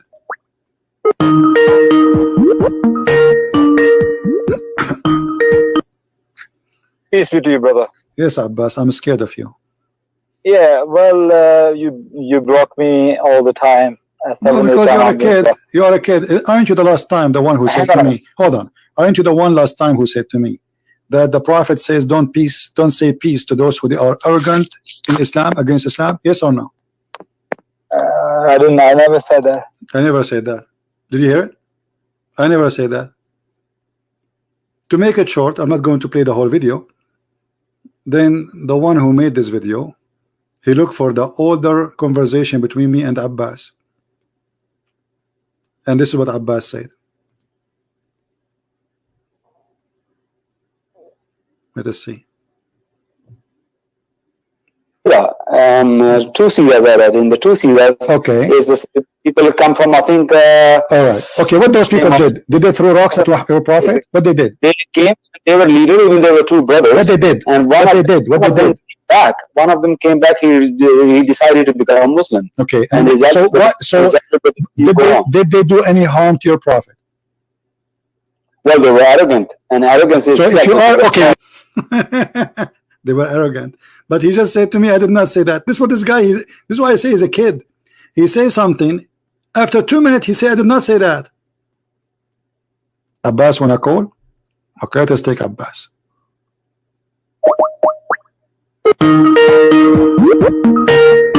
I did not say that. Peace be to you, brother. Yes, Abbas, I'm scared of you.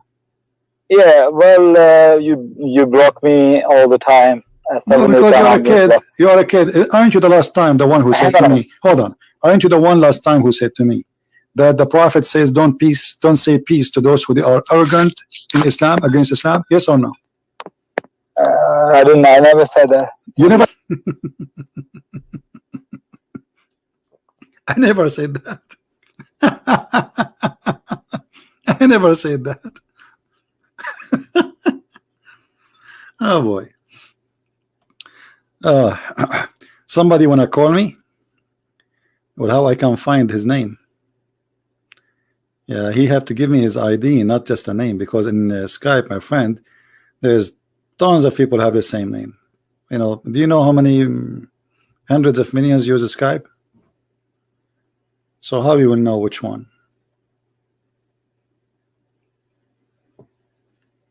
Have the same name. You have to give me your ID in Skype, not just a name.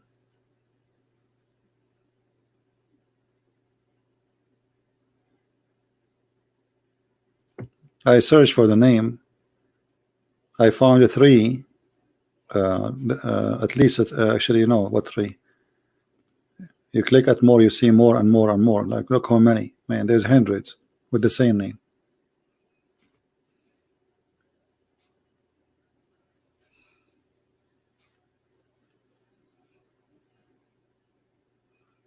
We cannot go by I think it is the first one. We have to be sure, because we text people, we call them, and then we find that he have no idea. So Mr. Ihsan, what is your ID, my friend? Is that the picture with the guy? He is naked? Is that you? Is that a guy who have no t-shirt, or what is that? Doing what is he's cutting the head of somebody, doing hair for somebody? I'm not sure. Sound like a kid for me. Do we have any Muslim?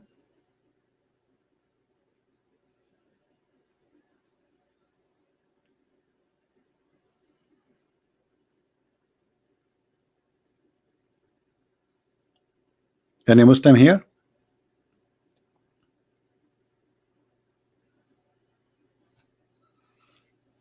Yeah, supposedly we are going to have Dr. Hassan. You know Dr. Hassan is a professor, and he have you know, he had many Nobel Prize of science and intelligence. Dr. Hassan, he will be with us this coming Sunday. So get ready for additional comedy show. This guy, he's far beyond Abbas. He's more smart than Abbas.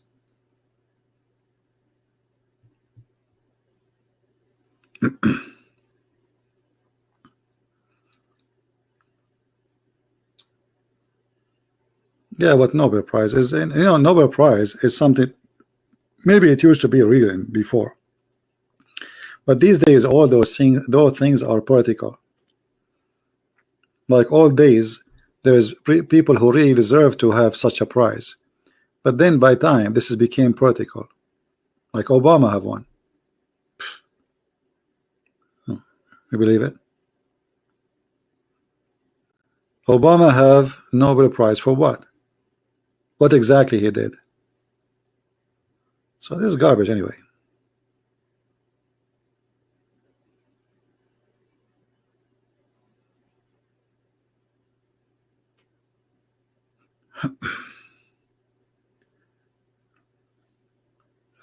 We have our friend here saying since he discovered CP, my wife and I, we have late night.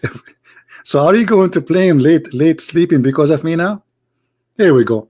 Now he will go back to work tomorrow every day, and you will say to him, why you are he will say, it's not me, this is ZB.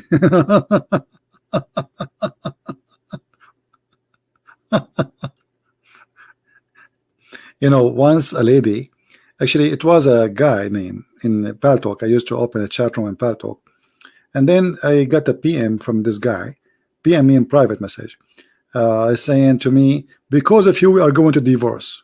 I don't know, from the middle of the where, who is this guy, what he's talking about. So what are you talking about, man? He said, I am not a man, I'm his wife. My husband, he stay in your chat room for 10 hours, he don't leave. He don't talk to us. He don't sit with us. He don't eat with us. He eat in the front of the computer. He drink in the front of the computer. We said to him, bring, you know, he said, bring the sandwich here. Bring the tea here. We are going to divorce because of you.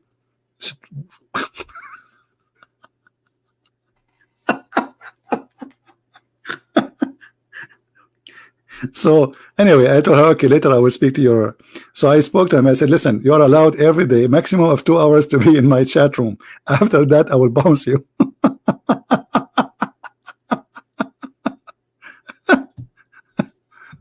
And honest to God, I got a timer next to me. I time it for the second he entered the chat room. I see his name. I put a mark next to his name. I don't know his name. Next to his name, 2 hours bounce, which means after 2 hours I have to bounce him. So the second he entered the chat room, I hit the one you use for like for chess game, etc. So 2 hours, bingo, I bounce him. Yeah, be careful. It bring addiction, especially with the comedy we face here, every day. You see the comedy we have here? It's unbelievable. Yeah, but before I used to stay like, you guys, you saw nothing. We used to stay, sometime I stay 12 hours, 14 hours. It is unbelievable. And, 14 hours talking. I mean, if you try to talk for 1 hour, 2 hours, you will have headache, you will lose your voice. Literally. I stay, once I broke the record, I came back Friday, I came back from work. I have the whole weekend. I did not even change my clothes. I turned the computer on. I started the chat room. And I stayed Friday and then Saturday. The chat room is open. Like I say, guys, I'm going to play a music. I will be back just to go to the bathroom.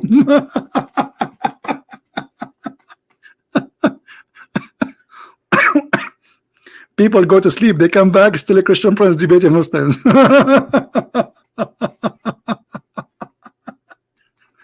They go back over the continent.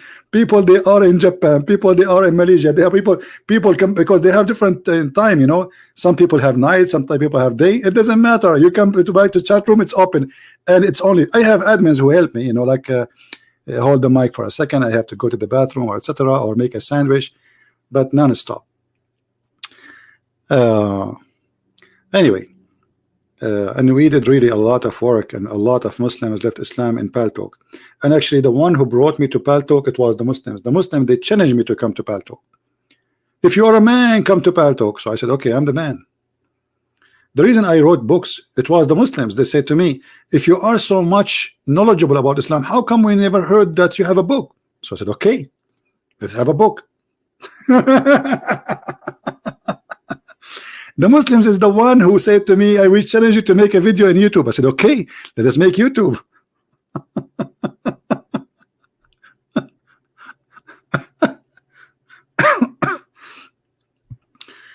All the things I did because the Muslims encouraged me. It's true. It was not actually in the beginning. The Christians, they were fighting me. I don't know if you notice, Christian, they say to you, this is not the right way to debate Muslims. You say harsh words to them. This is not Christianity. They are all over me. Actually, I remember once I have a bishop. I will not say from what church, but a very traditional church. He's an old man. I respect him actually. He's a good man. He said to me, "So what you get from this?" So what do you mean? So what you get from this, from your health, staying, talking, arguing with people? I mean, you might have heart attack. This is very hard.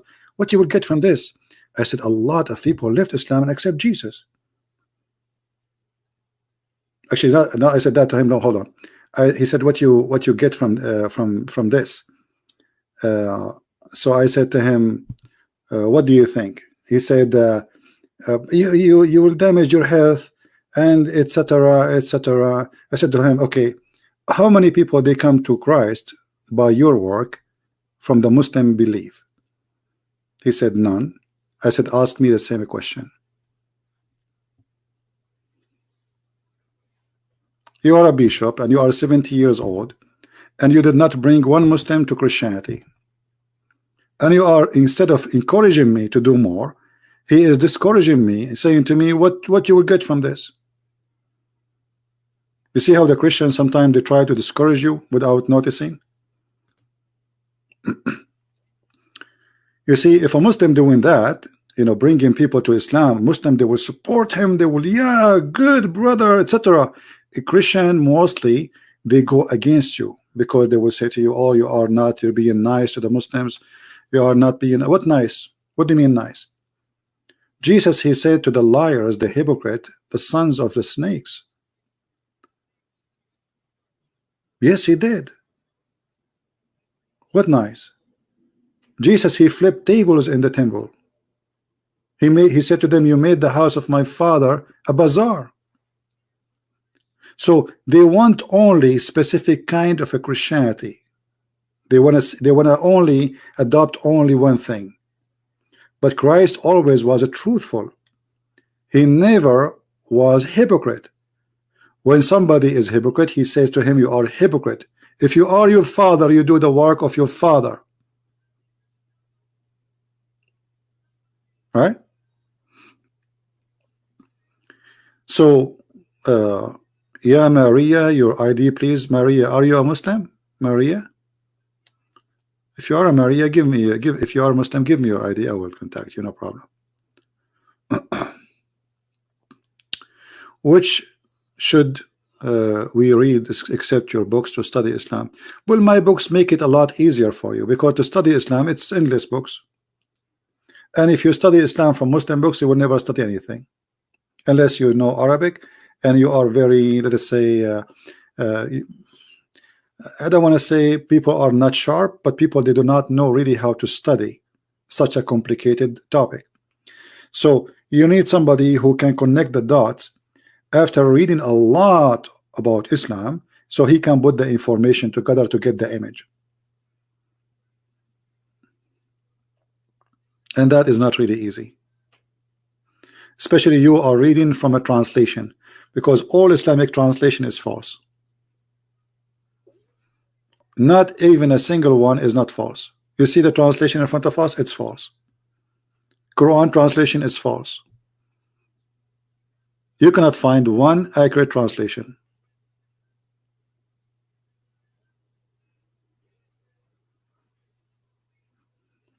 And the translation, most of them, they are meant to defend. And like, if we go to Ibn Kathir in English, this is Ibn Kathir. The translation of Ibn Kathir in English have nothing to do with the book of Ibn Kathir in Arabic, but yet it's called translation. Yeah, actually, I'm working a Quran translation, but it's going to take me time because I'm spending too much time. I'm working in many books at the same time.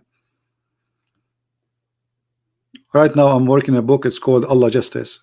Trying to finish it as soon as I can, you know. Are you a former Muslim? No, I never been a Muslim, not even for a second. I'm too smart to be a Muslim. Not even when I'm a baby. To be a Muslim for 1 second, unless you are born from a Muslim family, it's mean you have to see a doctor. Anyone who can be convinced that God will give virgins because you believe in him, obviously that person is an idiot. Isn't it obvious that this is stupid? To believe in God, he will give you women to have sex with them. Why? Is God is a pimp? Is that Las Vegas? Where is love? You see, when we speak about the humanity, we say we are different from animals. When a man is promised a lot of women, that means there's no love there. There's lust. This is just about sex. And as long as it's about sex, that's just pure pleasure with no love. That's when women, she is a sex toy for you. You sleep with women you do not know. They are made to sleep with them. And Muhammad, to make it more hilarious, he said that those women, they are transparent, see-through, to the point you can see the marrow of their bones, as you see in the screen. Do you see it? Hey Maria, give your ID to the admin in Skype, and maybe I can help you. You can talk to me only about one topic, is about Islam. If you have a family member, and you can ask me a question, but I don't like private conversation. Anyone will talk to me to ask me questions about something private, I will block you. Do you see it? This promise alone is enough to prove that Muhammad is a false man. I mean, what kind of a prophet? What kind of God? He will give me a woman, she is transparent to the point we can see through her bones. Ask yourself. What is that? And this is ugly, actually. This is stupid.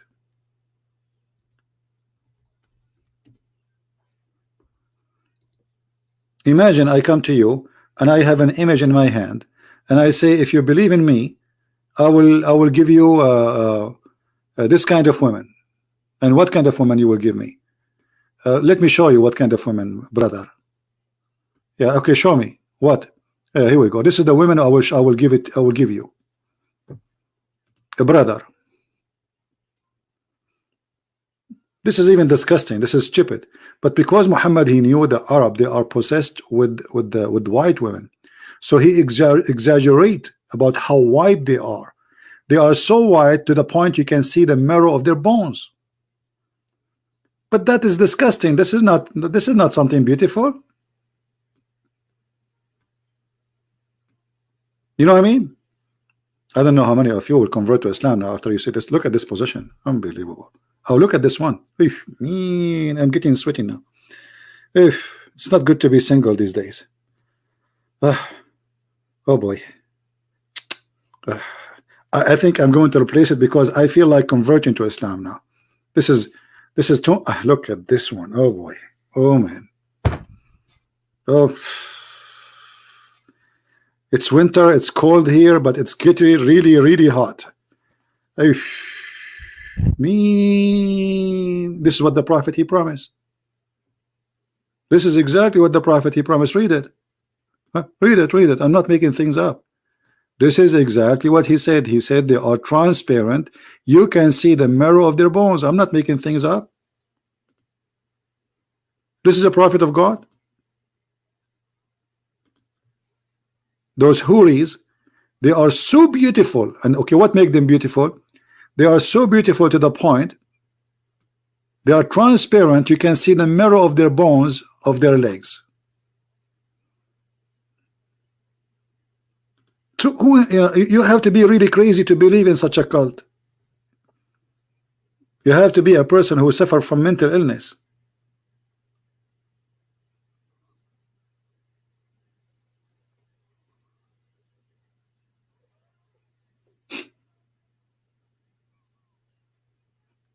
What is this?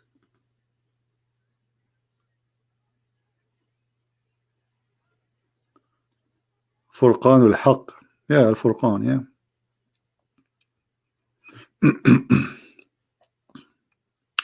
Anyway, so you know, like you do not need to be a genius to notice right away that this is not from God.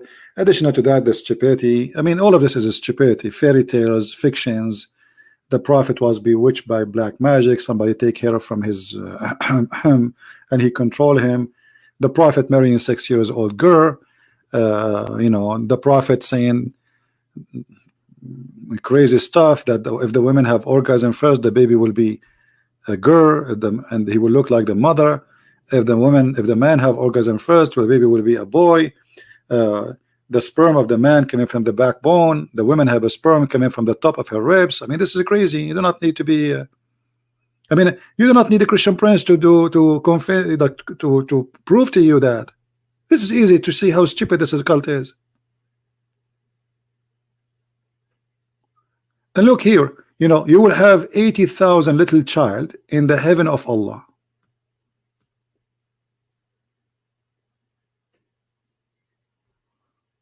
$80,000 little child.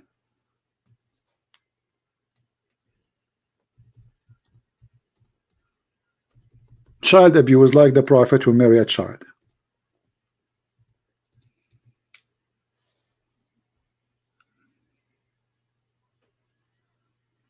$80,000.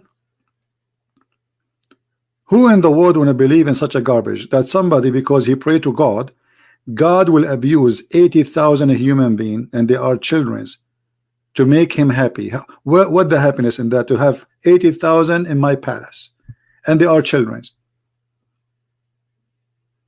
So what Islam tried, this is why you see those ISIS, they are crazy. They want to go and kill themselves. Why he want to live in this misery, in this earth? Why he want to live here? The women are waiting for him. And each time he have sex with them, Allah, he will put his finger and he will make them virgins. This is why they want to die.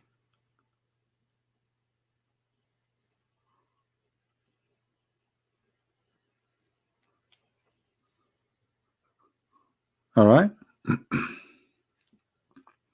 What do you mean show me that picture? Just search for women x-ray in Google, you will find it. Muhammad, he is the most dangerous person ever in history. Because of him, the earth now is boiling, and this earth is going to go to a chaos. You see, the earth is moving forward to a very horrible end, because the earth is going to be destroyed. If this cult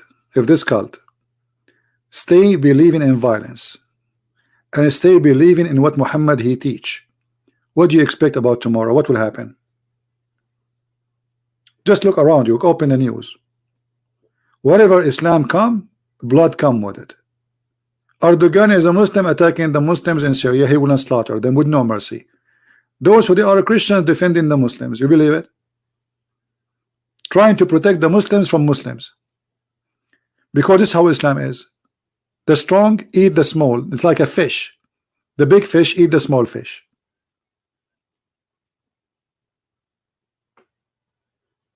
War in Saudi Arabia, war in Yemen, war with Iran, war with Afghanistan, war with, I mean, name a place.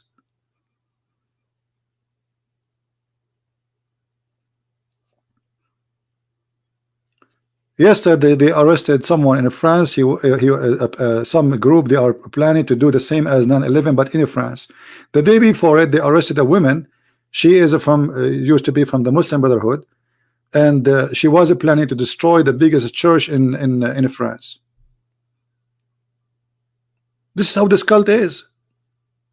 So this is not just about a person who believe in versions and no, this is affecting your life. Do you know how much money your government, which means how much tax you pay yourself, just to protect yourself from Islam? You see, the hypocrite, the leaders, they don't say we all have security in the airport because of who? Because of the Buddha? No. Because of the atheists? No. The Christians, the Jews? No. Because of Islam. This is the truth. But nobody want to say it. Before 9/11, I used to go to the airplane to the door and nobody asked me who you are, even though I am an Arab and I am a Middle Eastern. And I look like a terrorist, literally. This is why I don't look in the mirror. I get scared. I go in the elevator, I say good morning, nobody answer because people get intimidated. I say good morning again, nobody answer. Like what the heck? Good morning, nobody answer. They start looking like at the ceiling and the ground. The guy he opened his phone, try to look there. I'm not there. Like I am a ghost. Nobody see me. Like good morning. Nobody answer.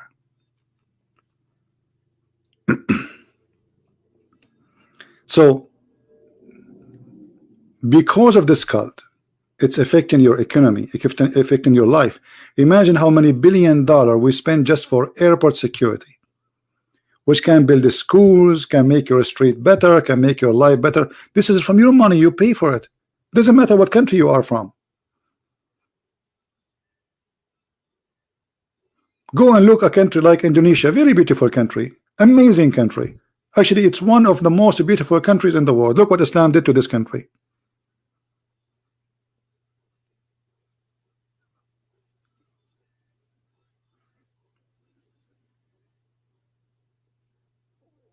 This is the truth. You see, if I go to an area have Buddhas, I'm not afraid. You know, why they want to do anything to me? For sure, there's a criminals everywhere. There are thieves, there's a criminal, but this is not what we are talking about. At least those people, they want to kill you to take your money or etc. But this is different. There's somebody rejoice for attacking you just because you are from different belief.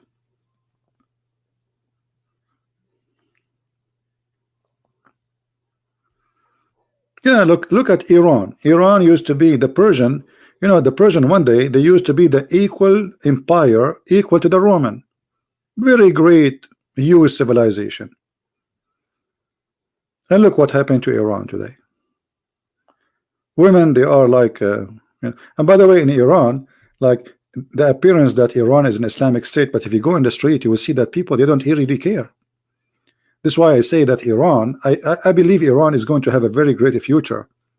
This Islamic regime is going to collapse sooner or later. It's just a matter of time. But what happened when Islamic regime come, it's like it's a glitch itself with the nails. It's hard to take it off. But the day is going to collapse, is going to go forever, and the Iranian, they will reject Islam forever. This is why I say the best way to make Muslims leave Islam is Islam. You see, when ISIS took over in Syria, many Muslims, they said, okay, so what? They are Muslims, they want to practice Sharia law, okay. But when they start practicing Sharia law, the Muslim, they notice how ugly, disgusting the Sharia law, how stupid it is. So there is Muslims who support Islam as long they are not living under Islam, because Islam is just like an ID for them. But the second they live under the stupid cult of Islam, they wish Islam will die. So the day ISIS they left, every man he is shaving his beard. Like what happened yesterday? You were a sheikh, today you are not, because they are now desperate to leave. They don't want this cult. This is why the Kurdish, this is why the Muslims in Syria, they are upset from the Kurdish. Tens of thousands of the Kurdish, they became Christians because ISIS showed them a new image which they did not notice. Those Kurdish, all what they know about the Prophet, he was a wonderful man, the Quran is a good book, you know, respect your parents. Okay, they are his born as a Muslim, that's it. But they don't know much. But when Islam came, the real Islam came, and the real practice of Islam came, and this is ISIS. You see those who say to you ISIS is not Islam, they are a big fat liars. Name for me one thing ISIS did Muhammad did not do. You cannot find. Muhammad, he ripped a woman, she is over the age of 80, her name is Qurfa, into two pieces by tying her into two camels. Muhammad kidnapped, Muhammad he raped, Muhammad he steal. Even Muhammad was accused of his followers that he stole an underwear. At that time there was really not really underwear, but this is like under clothing. You can say, you can call it underwear. And the funny, Allah, he made a verse in the Quran saying it's not for a prophet to be an underwear thief. Okay, where is the underwear? Until now this underwear is missing. And they are fighting about what? They are fighting over a theft, which means already those the Muslims now are fighting with their prophet. Who took this underwear? And the underwear was a theft. They are fighting over the theft.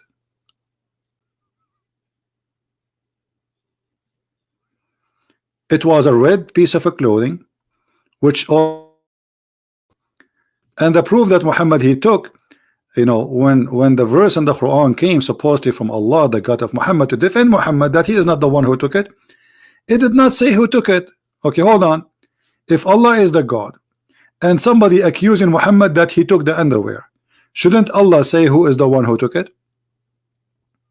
Don't Allah knew who took it?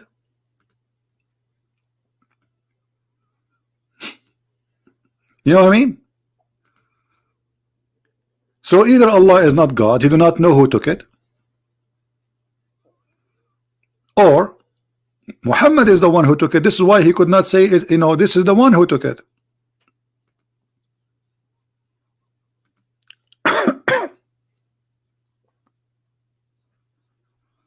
Look at this shame.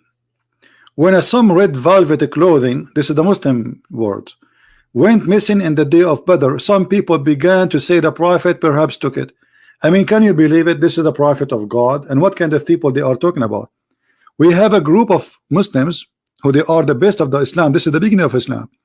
They are accusing their Prophet that he stolen underwear, and now that in this underwear enter history, and the news went all the way to Allah, and Allah he went back to his office, he grabbed his pen and he wrote saying it's not Muhammad who took the underwear. Do you see how important this underwear is?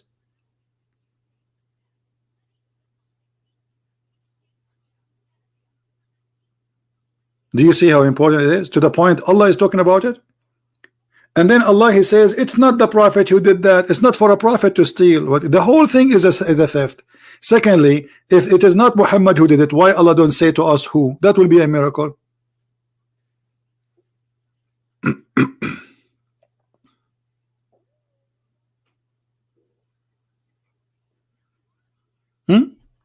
Why Allah did not say who took the underwear?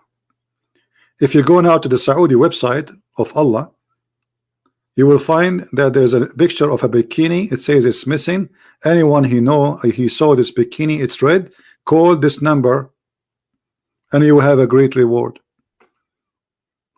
What kind of God he do not know where is the underwear?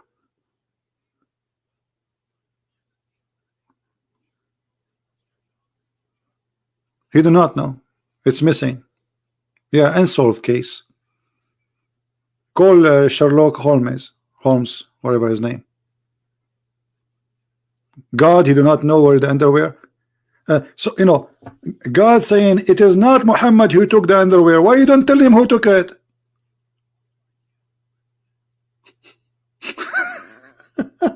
I mean, you see how silly this verse is? That will be good if Muhammad he told that Allah told me who took it, and then they go to his house and they find it. But he did not do that because obviously it is Muhammad he took it. The piece of a cloth, it was there. They stole it from the Arab, and now they are accusing Muhammad that he is the one who took it, and now Allah getting involved. Can Allah is all knowledgeable?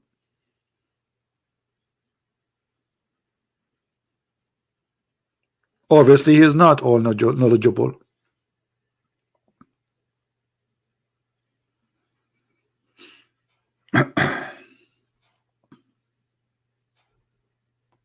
This verse alone is enough to prove that Muhammad was a savage man and Allah is a fake God.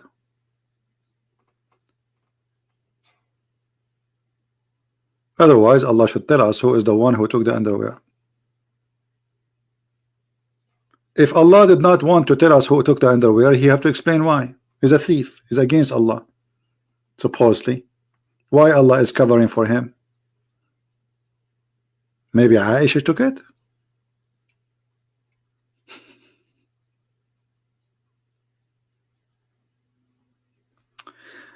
Anyway, we have enough for today. I hope you guys have a good time. This video will disappear from my channel for some time until we load it in different channel. So search after, like, let's say 2 or 3 hours maybe, how Muhammad became the last prophet, and you can download it. Always subscribe for those who they are downloading my videos and sharing them in their channels, so always you will stay updated when it is posted. Can you cover the topic of shirk in the Quran someday? My friend, Islam is a religion of shirk. You know what shirk? Shirk is to associate someone with God. This is what shirk. Muhammad, when they say, the Muslim, when they say Shahada, what they say? They say the name of Allah and the name of Muhammad. This is associating the name of a man with the name of God. Not only that, they associate the knowledge of Muhammad with the knowledge of God. That is shirk. You remember when Muhammad, he says to his companion, do you know where the sun set? This is a statement. The Muslims always they say to Muhammad, Allah and his messengers knows best. But this is shirk.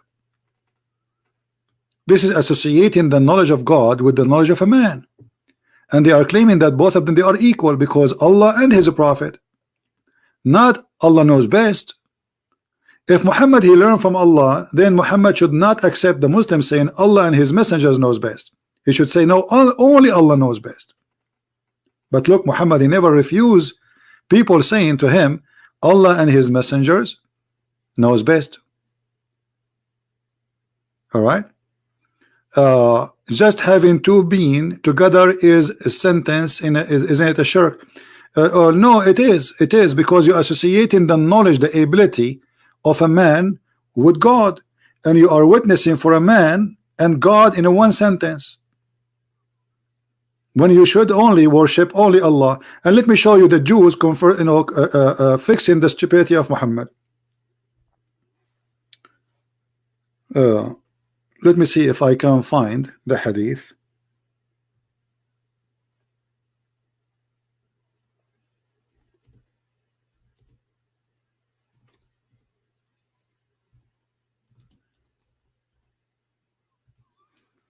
Maybe I can find it. Hold on.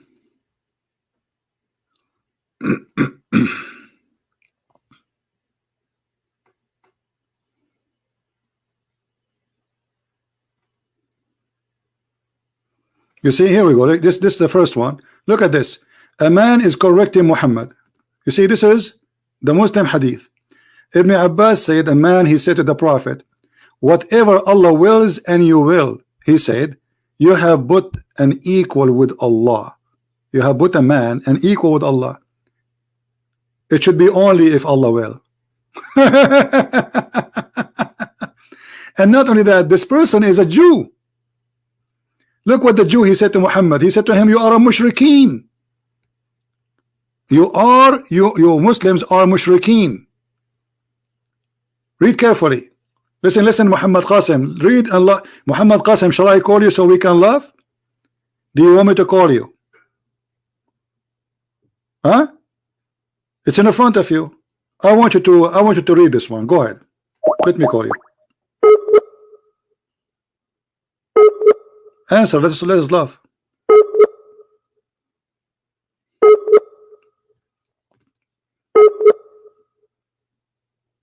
No. Okay. So do you see a Jew correcting your prophet? He's saying to him, you are a mushrik. Let me ask you, did your prophet agree with him or no? When the man he said to him, you should not say that.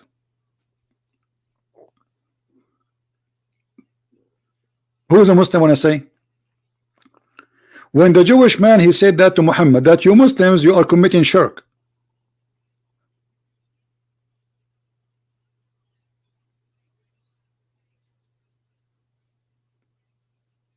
Was this Jew right or he was wrong? Who is a Muslim when I answer? Any Muslim? Who agree with this Jew? Is he right or he is wrong? Correcting Muhammad.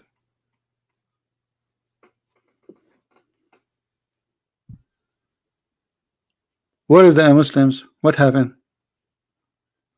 Look, now they are taking a nap. Muhammad Qasim is not here. The Jew was wrong. Guys, be my witness. Muhammad Qasim, he said the Jews was wrong. Be my witness. Just to show you how hypocrite they are. Will your prophet he agree with him? Your prophet he says from now on don't say that. He just said the Jew is wrong. He just said the Jew was wrong, but Muhammad, he agreed with him, and he told him from now on, do what the Jew said.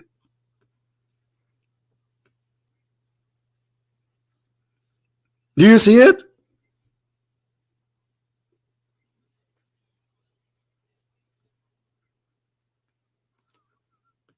Muhammad, he said to them from now on, don't say that, which means do as the Jew he said. Let us go, hold on.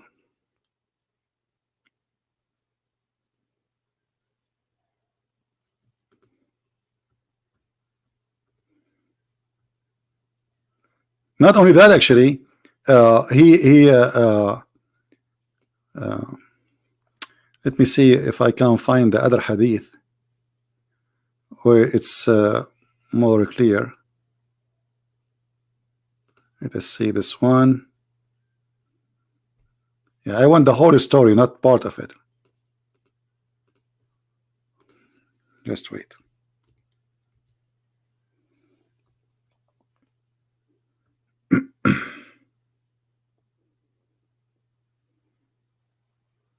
Here we go. Read and laugh. The Prophet, he ordered them to do the same as the Jew he said. And Mr. Muhammad Qasim, he said the Jew was wrong. Do you see it, guys? Read carefully. It was narrated from Abdullah ibn Yasir from Qatada that a woman from Juhayna, that a Jew came to the Prophet and said, who came? A Jew. Do you see it, people? Let me take the text of this guy. A Jew, he came and he said to Muhammad, you Muslims, you say that you are putting equal to Allah, associating others with him. You say whatever Allah wills, and you will. And you say by the Kaaba, Muslim Muhammad and his followers, they swear by the Kaaba at that time. So the Prophet commanded them, if they wanted to swear an oath, to say by the Lord of the Kaaba, and to say whatever Allah will, then what you will. Do you see it? So Muhammad, he changed his religion just because of a Jew saying that. You believe it? Muhammad, he changed the way he act, the way he do things, the way he believe, by the correction of a Jew walking by. And Muhammad Qasim, he witnessed saying that the Jew was wrong. All of you saw what Muhammad Qasim he said. That means Muhammad is wrong too. Because if Muhammad agree with the wrong and he do what he said, obviously Muhammad is wrong.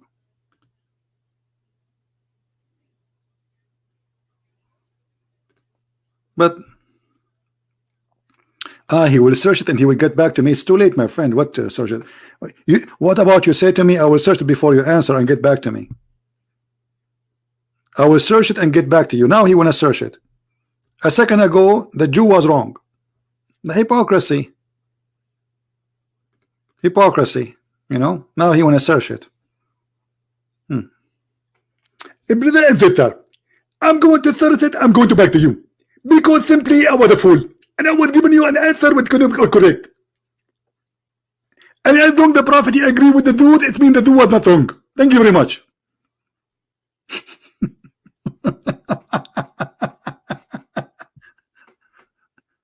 Oh boy. The same as Abbas today, he was correcting the Prophet. The Prophet doesn't make sense. It's not logical that he ate, you know, etc. And then he say he is dying from poison.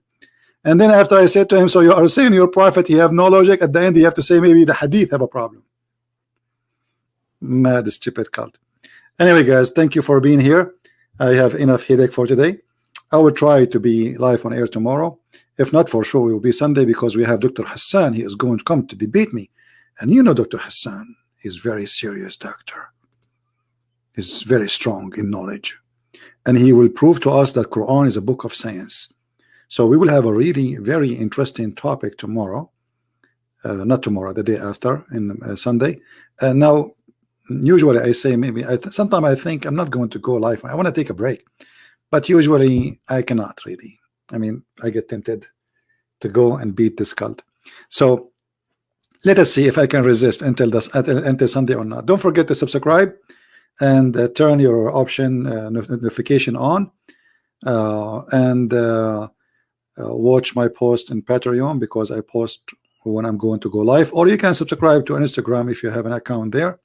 You can subscribe to my account, because most of the time I post and I say I'm going live on air. Join us if you care. So I want to say thank you guys for being here. May the Lord bless you, and until we see you soon again, Christ is Lord. Islam is stupid, literally, not only false, made by the man for the foolish man. Thank you.